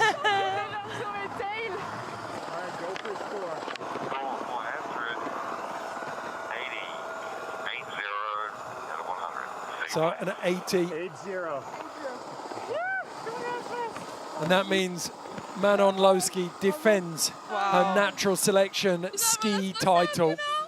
A phenomenal performance from both women. Tell me how it feels to defend your title. Feels pretty good. I mean, yeah, it feels so good. So hyped to be here. It's just amazing. So stoked to share the podium with Astrid too. Like, you know, both come from La Clusa, and I think it's super sick. Made it all the way here to the finals, and yeah, so hyped. That's awesome. We're stoked to have you back as the undefeated NST Women's Champion. 2 years in a row. Thank you so much. So stoked. So lucky to be here. Everything's so sick. So stoked. Thank you. Well, they can officially take her surname off that backpack next year and just put a target on it. It's a smart call. Okay, back up at the top, and the hits keep coming for incredible skiers with ridiculous scores. 96, 94, 92 for the podium right now. Finn Billis, the outlier, with an 86. And he is going to kick us off. Can he set the pace with the first of these second runs? He's got what it takes. He sure does. Papa Hank has shown him the ways. Big shout out to the crew back in Wanaka. Undoubtedly watching this, and his family. His Pete, dad's a badass, hey? unbelievable avalanche expert. His mum, Emma, is the first person out on all the touring trails. And his brother, Hank, well, if you don't know who Hank Billis is, search The War on Style. That's everything you need to know about the Billis family. Finn, though, pinning it into this first hit. Buttery 3 to open.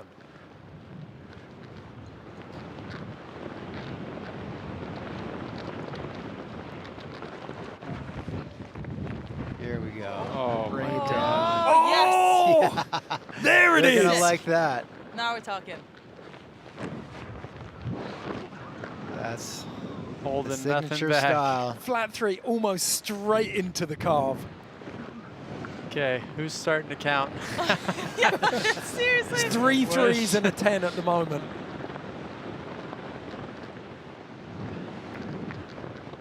We have 2 more threes coming. I reckon there's a 7. Oh, yeah, through this section. Another one. Oh, yeah. Oh, the drop! Absolutely on fire here. A heater from Finn Billis. This looks... Come on. Yes. Goodness. Holds on to it again. What a run. We got the ASMR for the landing, didn't we? And the poor judges don't have any replay. Holy And no cow. room to move either. Oh, They've got 4 goodness. points left above Colby. And now they've unquestionably got 4 finalists in the 90s.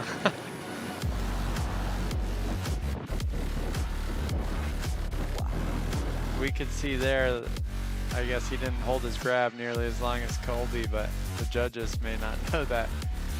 Yeah, if you've only got binoculars, the This- FPV, and the This scenic drone. entire crew is going to be minute adjustments.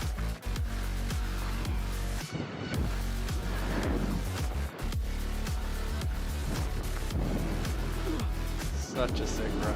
Stomp. That's the sound of a stomp. Okay, I just worked it out, 'cause my maths isn't bad. I think he did 4,100 degrees of rotation Oh. Holy, that was sick to in a watch. single run. Good. Top to bottom that time. I like came around on the dovetail and was just like, please land. Ready? All right, go for scores. Where's Finn Billis going? 96 to beat. Score for Vinny B. 93 out of 100. That is into. Now everyone is in the 90s. Yep. So he just bumped Sam, right? Exactly. Marcus Hell yeah. Eder in second with a 94, Colby Stevenson 93. in first with a Fair play. 96. Sam Kutch now in fourth on a 92. Incredible. So a podium spot 4 now for Finn Billis, but all 3 skiers around him still to drop. Take a breath. Marcus Eder in second place is going to be next to go. And you feel with Marcus, after only making semis last year, he's got an axe to grind in this one. We could be unleashing the Italian brawl into the China shop.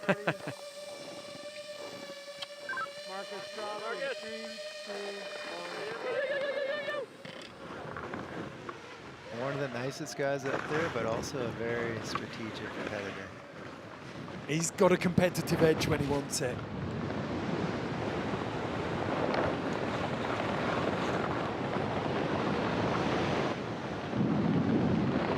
The flap on that gear rips the backy. Double flat, double cork 10. Perfection. Wow. Almost cross court as well, drifting across the landing to find that transition. Oh, huge 7. Stuck in the tail grab.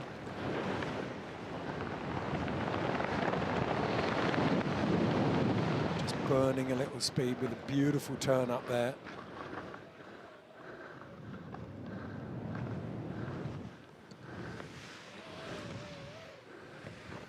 Smells a little better over here. It's that 3 again.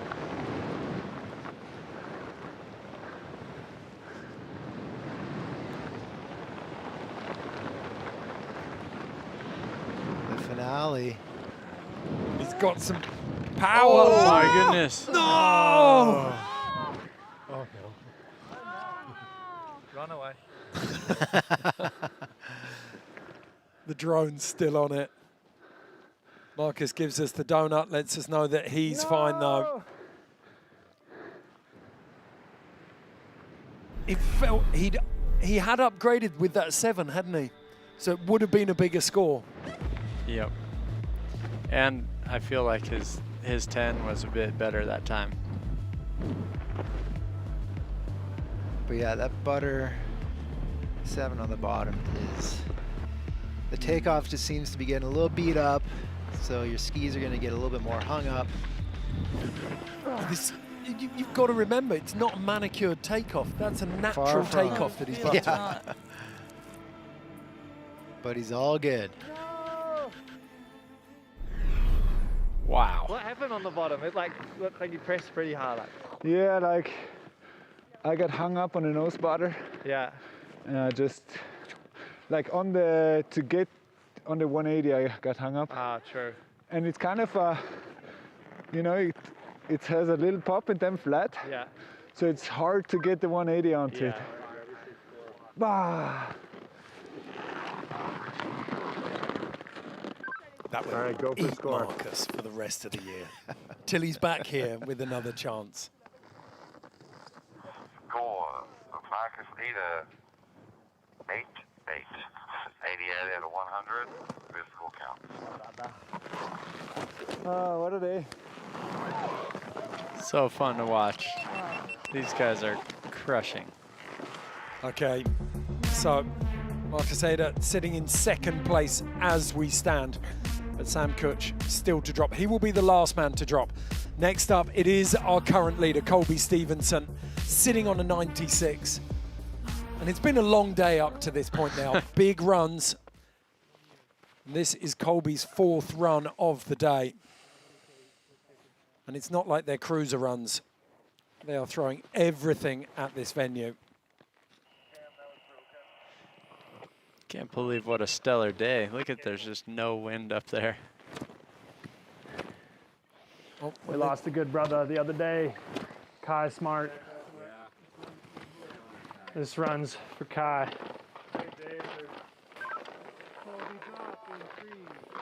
Lots of love to the Smart family. This runs for Kai Smart.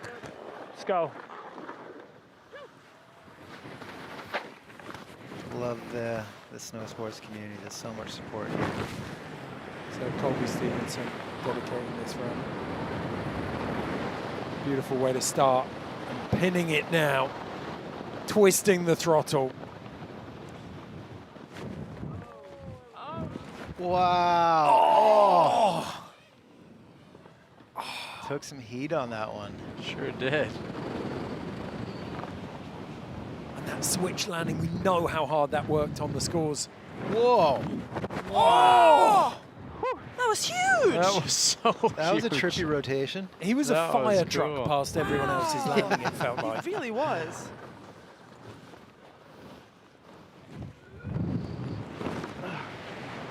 Wow, unbelievable. Just shows you how much fun these guys are having. He's crashed twice now and he's still throwing tricks and staying the course. I love it. And trying something new. Oh, that was sick. love that. And he's going really far skiers left. There's not a lot of tracks out there. Amazing.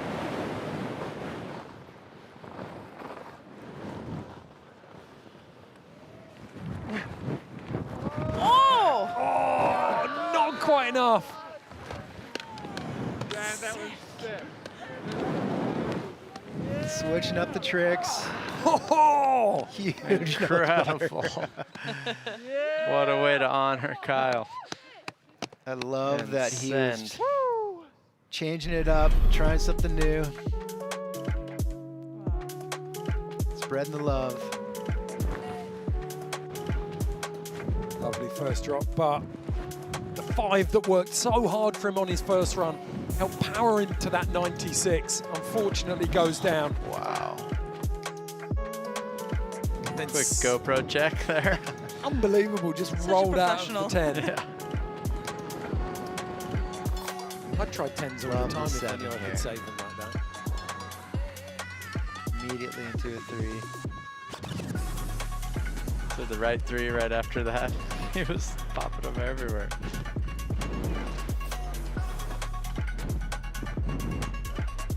Just so comfortable.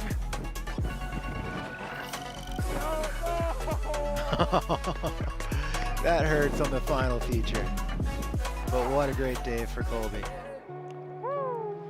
Okay, Sam. Hell yeah, you went for that 7 down. Yeah. Had you. The Civ 3-3 line was so nice. Thanks, bro. Good job, bro. Woo! I fell a lot. I fell on the road 5. I went huge on that thing.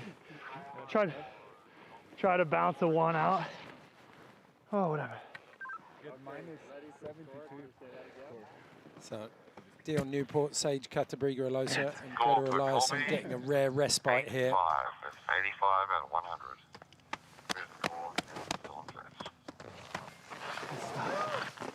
So he's hanging on to his 96. Yep. And Finn Billis is the only skier so far to have improved. He's pushed himself onto the podium. The only man left to ski is Sam Kutch, and he currently sits in 4th place on a 92, and we know he's got plenty to give. He's got a 98 in him. He's got a 98 in him, indeed. Abma's called it. Okay, Nelson's Come on, finest. Sam. Sam Kutch getting ready to drop. The sole Canadian in here, and he could have the final say here at Natural Selection 2026. Oh, switching it up for a hand drag. Super corked out 3. He's still the only one to throw a trick on that feature, True. I think. Full pin. Full commit. Backy with a little mute. There's never a doubt, is there? He looks so composed every Come time. on, Ooh. Sam. Come on. Whoa! Oh, went for it. Goodness. Double rodeo 10. As Sam does, he's never one to hold back. Wow. Holy cow. 7. It's not done. We can find something big down at the bottom here, something unique.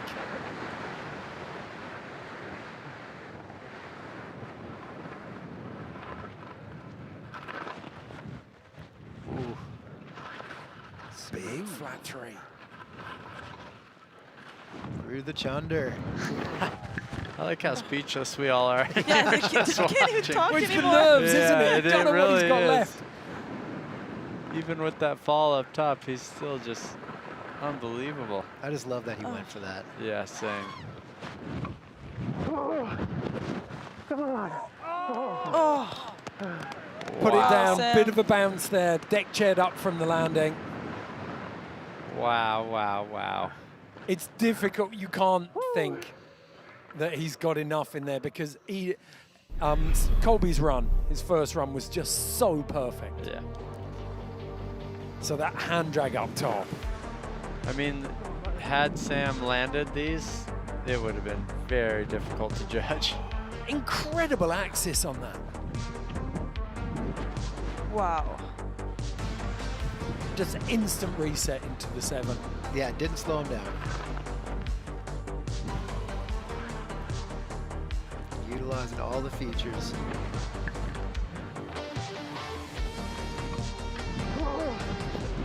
A little bit of grunting going on there. Yeah, just waiting for that flat landing. Oh yeah, group hug.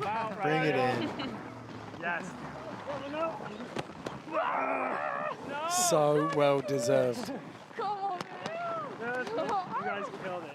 Truly, truly groundbreaking performances from all of those skiers there today.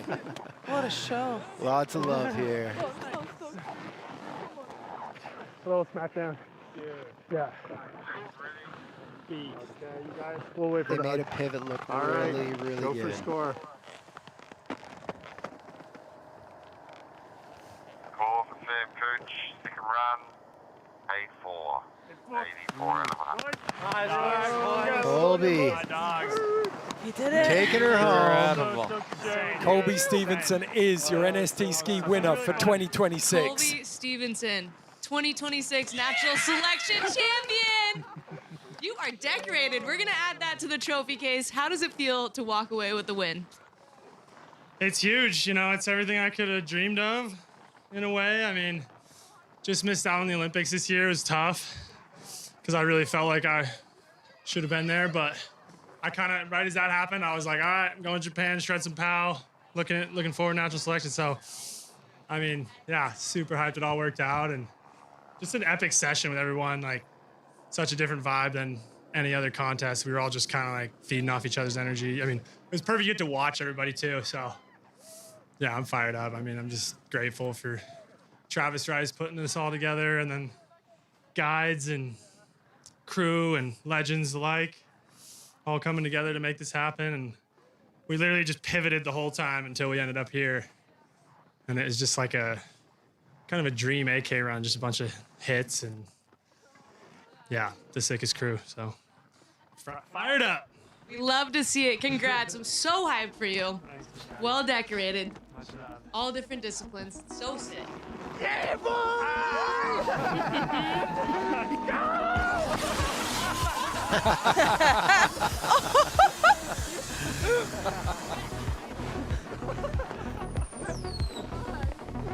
That makes sense. He came to Alaska with his airbag deported. Amazing. What a night. Unbelievable competition. Like, it's very difficult when you hear about, I'm sure everyone at home, you had the same emotions as us. When you hear about a pivot with a day's notice, it's a backcountry contest. It puts you on red alert that you're going to see a substandard event. And if possible, I think we saw the most progressive, maybe the best natural selection ski event we've ever seen. And that's saying something. The first year was immense, but that was outrageous. Yeah, it was really nice to see that with the pivot, it really just allowed the skiers to progress their own skiing in a different way. And with that, we got to see a wide variety of tricks and a lot of tricks. And it was just super entertaining on all fronts, and lots of respect to the event organizers for putting safety at #1 and finding this really cool zone that I think is going to kind of set the standard for how this event moves forward. I think in the women's competition, Tonya, we definitely saw it was a step up in terms of the level of skiing, but I think Astrid and Manon certainly proved that there's so much more than just big mountain skiers, which is what we've known them for traditionally up until this point. Yeah, 100%. And I think like last year it was a little bit tricky with the conditions, and I feel like the women didn't really get the chance to really show what they could do, and just having all the women just rip the face to pieces like that was really, really cool to see. And yeah, it just sets a standard. Like, they both know how to shred AK, they both know how to shred, all of them, how to shred technical big mountain, and then also to be putting down some insane tricks like that. Makes me so proud. Well, it's an interesting one now. You got to ask the question, who is going to beat Manon Loschi in this format? Any ideas, anyone? It's a tough call. It's huge. I mean, potentially you don't, I did say it earlier that you've got to come here with a double, maybe with a slightly steeper venue, maybe don't have to, but feels like everyone's just going to walk away and go and try and learn a double. I love this venue because Travis has done such a good job with Revelstoke and Jackson previously, and building a venue with wood and features to replicate what we just saw there in 100% natural terrain in Alaska. There were so many tricks getting thrown down, and I think that was what Travis wanted this to be. And they knocked it out of the park on the last day without any idea that's where they were headed. I put you all under a lot of pressure for predictions today, but I've got to say, those 4 names in the final were the names that you came up with most often. So congratulations, you all earned your cash today as experts. But so who's going home with the hedgehog? We'll wrestle for it. I think it's Tonya, isn't it? Did you called Marcus, you called Colby, so. But you come from Norway. The hedgehog's made in Hemsedal. And she knew exact scores. Who did you know ahead of this watch party? I actually, when I was doing that, I was like, oh, it's going to look like I freaking saw something I shouldn't have seen. But I did not, I promise. Oh, Alaska's a lonely place. You don't have much to talk about. No. Where were you in Alaska? You just look, you think it's a Yeti. It's Tonya out there just watching the whole event go down. I got in your them to white fly suit. me out there. Yeah. I was being like a military person in my white suit, just with my binoculars. Trying to win some cash. Okay, it's not our only award, though. We've given out the winners, obviously, to Colby Stevenson and Manon Loschi, but there was, we mentioned it at the start of the show, the BOA Dialed In Award. $5,000 for the most memorable moments for both the men and the women. Let's take a look and see who's taking home those prizes. Colby Stevenson, your 2026 BOA Dialed In Award winner, got an extra $5,000. You won it for your dub 10 blunt. Tell me about that trick. That's one of my favorite tricks ever, and yeah, I can't tell you how crazy it felt going like, I don't know, 80 feet and just grabbing tail, and I kind of set it a little too spinny, and I remember I had to like hold it at 10, and yeah, when I rode away, I was definitely stoked because that was what I was looking for today, so. Congratulations. Yeah, super stoked. I got Manon Loschi next to me, the winner of the BOA Dialed In Award, an extra $5,000 USD for her dub backflip up top. Historical moment. Thank you so much. Super stoked. It's a little surprise. Big surprise. Pretty stoked on that. Super cool. Thank you so much. How'd it feel to stomp dub back? It was pretty cool. I love this trick. Doing it a bunch of times. It's super funny, and I thought the kicker was pretty good to do it, so just went for it and it worked. So yeah, super stoked.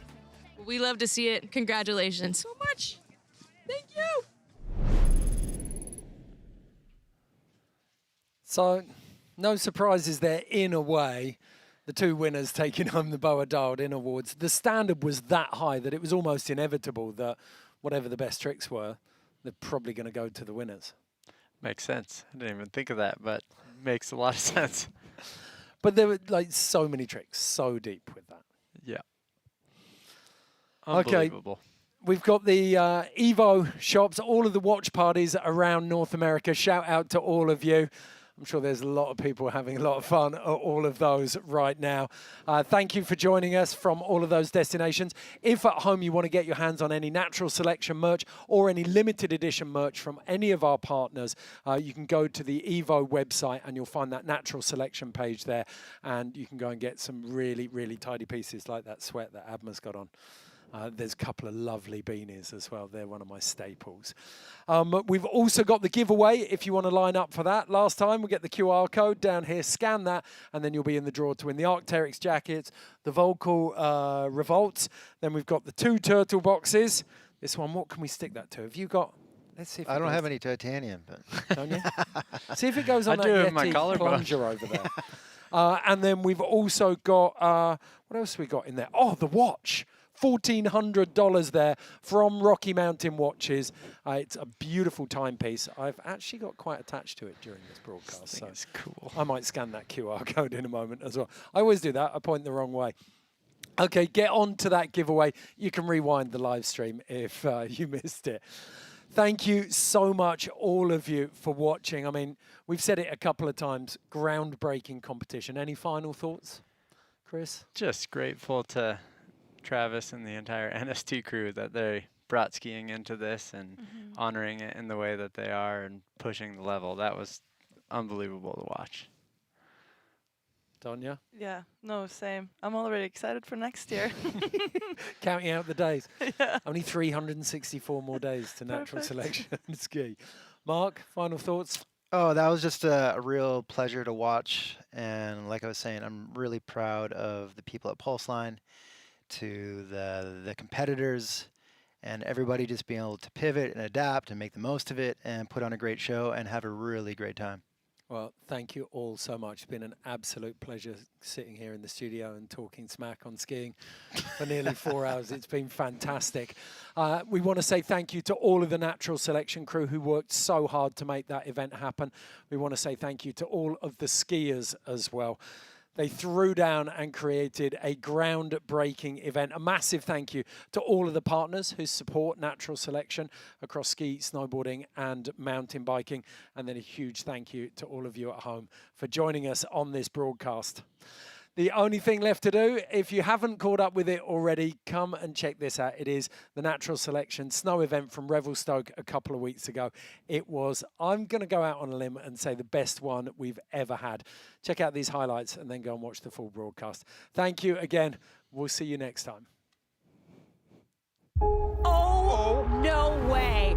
Welcome back to Revelstoke. The time is now. Big back 7 Indy. Oh, clean. Oh my God. Yes. Thank you. Whoa. That was nice. That is a big statement, a proper statement. Wow. Time slowed down. There you go, Sharka. Back 7. Yes. There we go. Yeah. This is a hammer run. Unbelievable. And again, we're seeing that really done. This is a run with intent right from the off. He's riding like a guy who has unzipped pockets.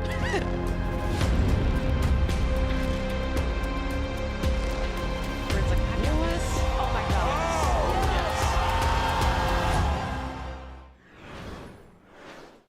Exactly like the ski event, groundbreaking snowboarding from start to finish. 2 days of competition. Honestly, they're both worth checking out. Get on Red Bull TV, watch the qualifiers and finals day.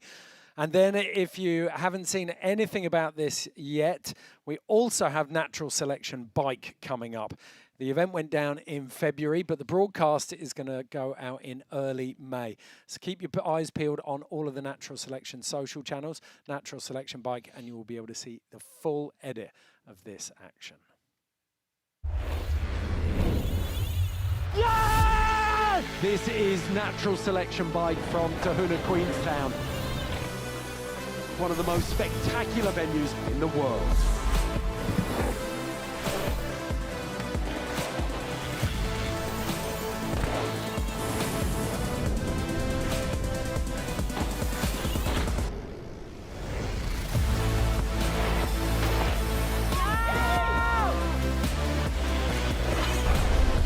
Spin, stop, spin. Dude, it's crazy.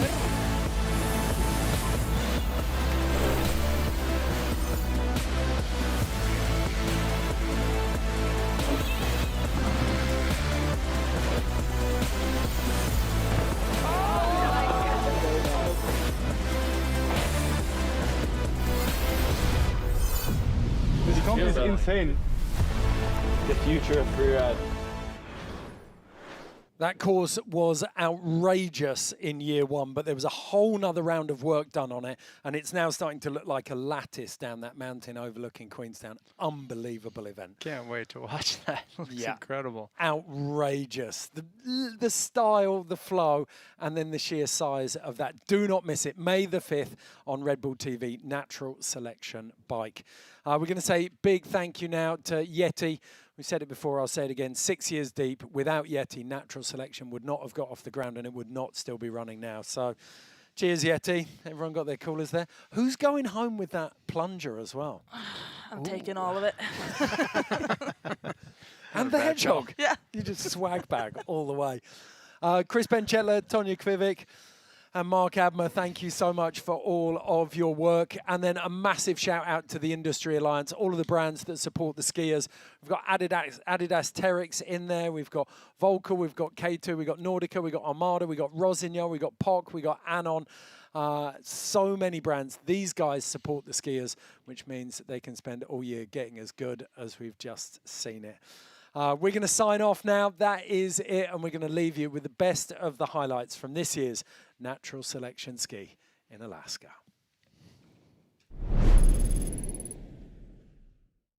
Here we go again. What's up, everybody? 2026 Natural Selection Ski event. We had an iconic film face picked out called Spine Cell, and because of avalanche conditions, we've changed venues for more of a freeride face. It's super playful. We've got athletes taking off right now behind me, heading to the top of the venue. Let's get this party started.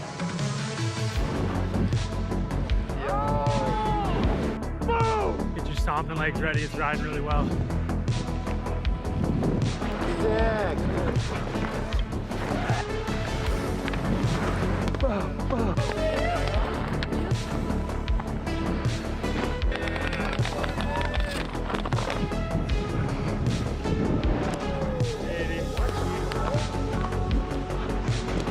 This is going to be good, I'll tell you that. So cool to see how this crew can throw down on this face. So good to be here with everyone.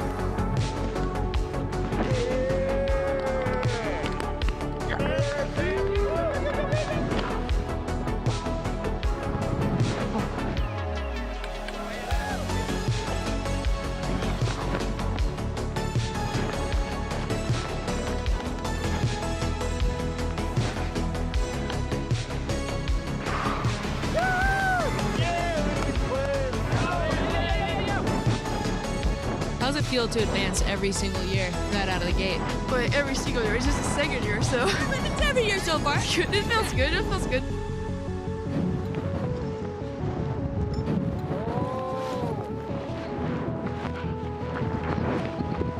First backcountry contest, so stoked to finally get a crack at it. We got so many sick competitors here. It's such a time, so can't wait to watch what goes down and see who takes the W and see where this tour goes next.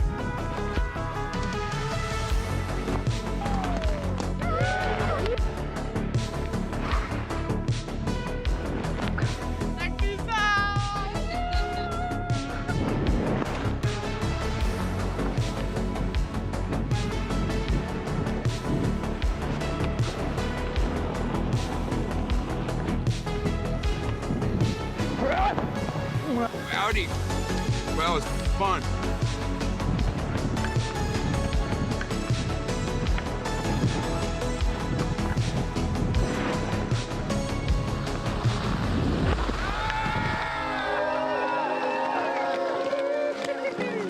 moving into the final round. And your winner is, for the second time in a row, Manon Loschi! So stoked, so lucky to be here. Everything's so sick! Oh! On the men's side, we have Marcus. We have Sam. We've got Finn.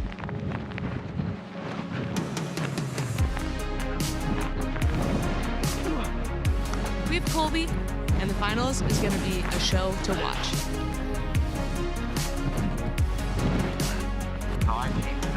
And your winner is Colby Stevenson!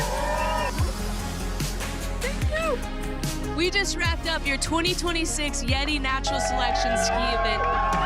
The bar is set so high. It was a day.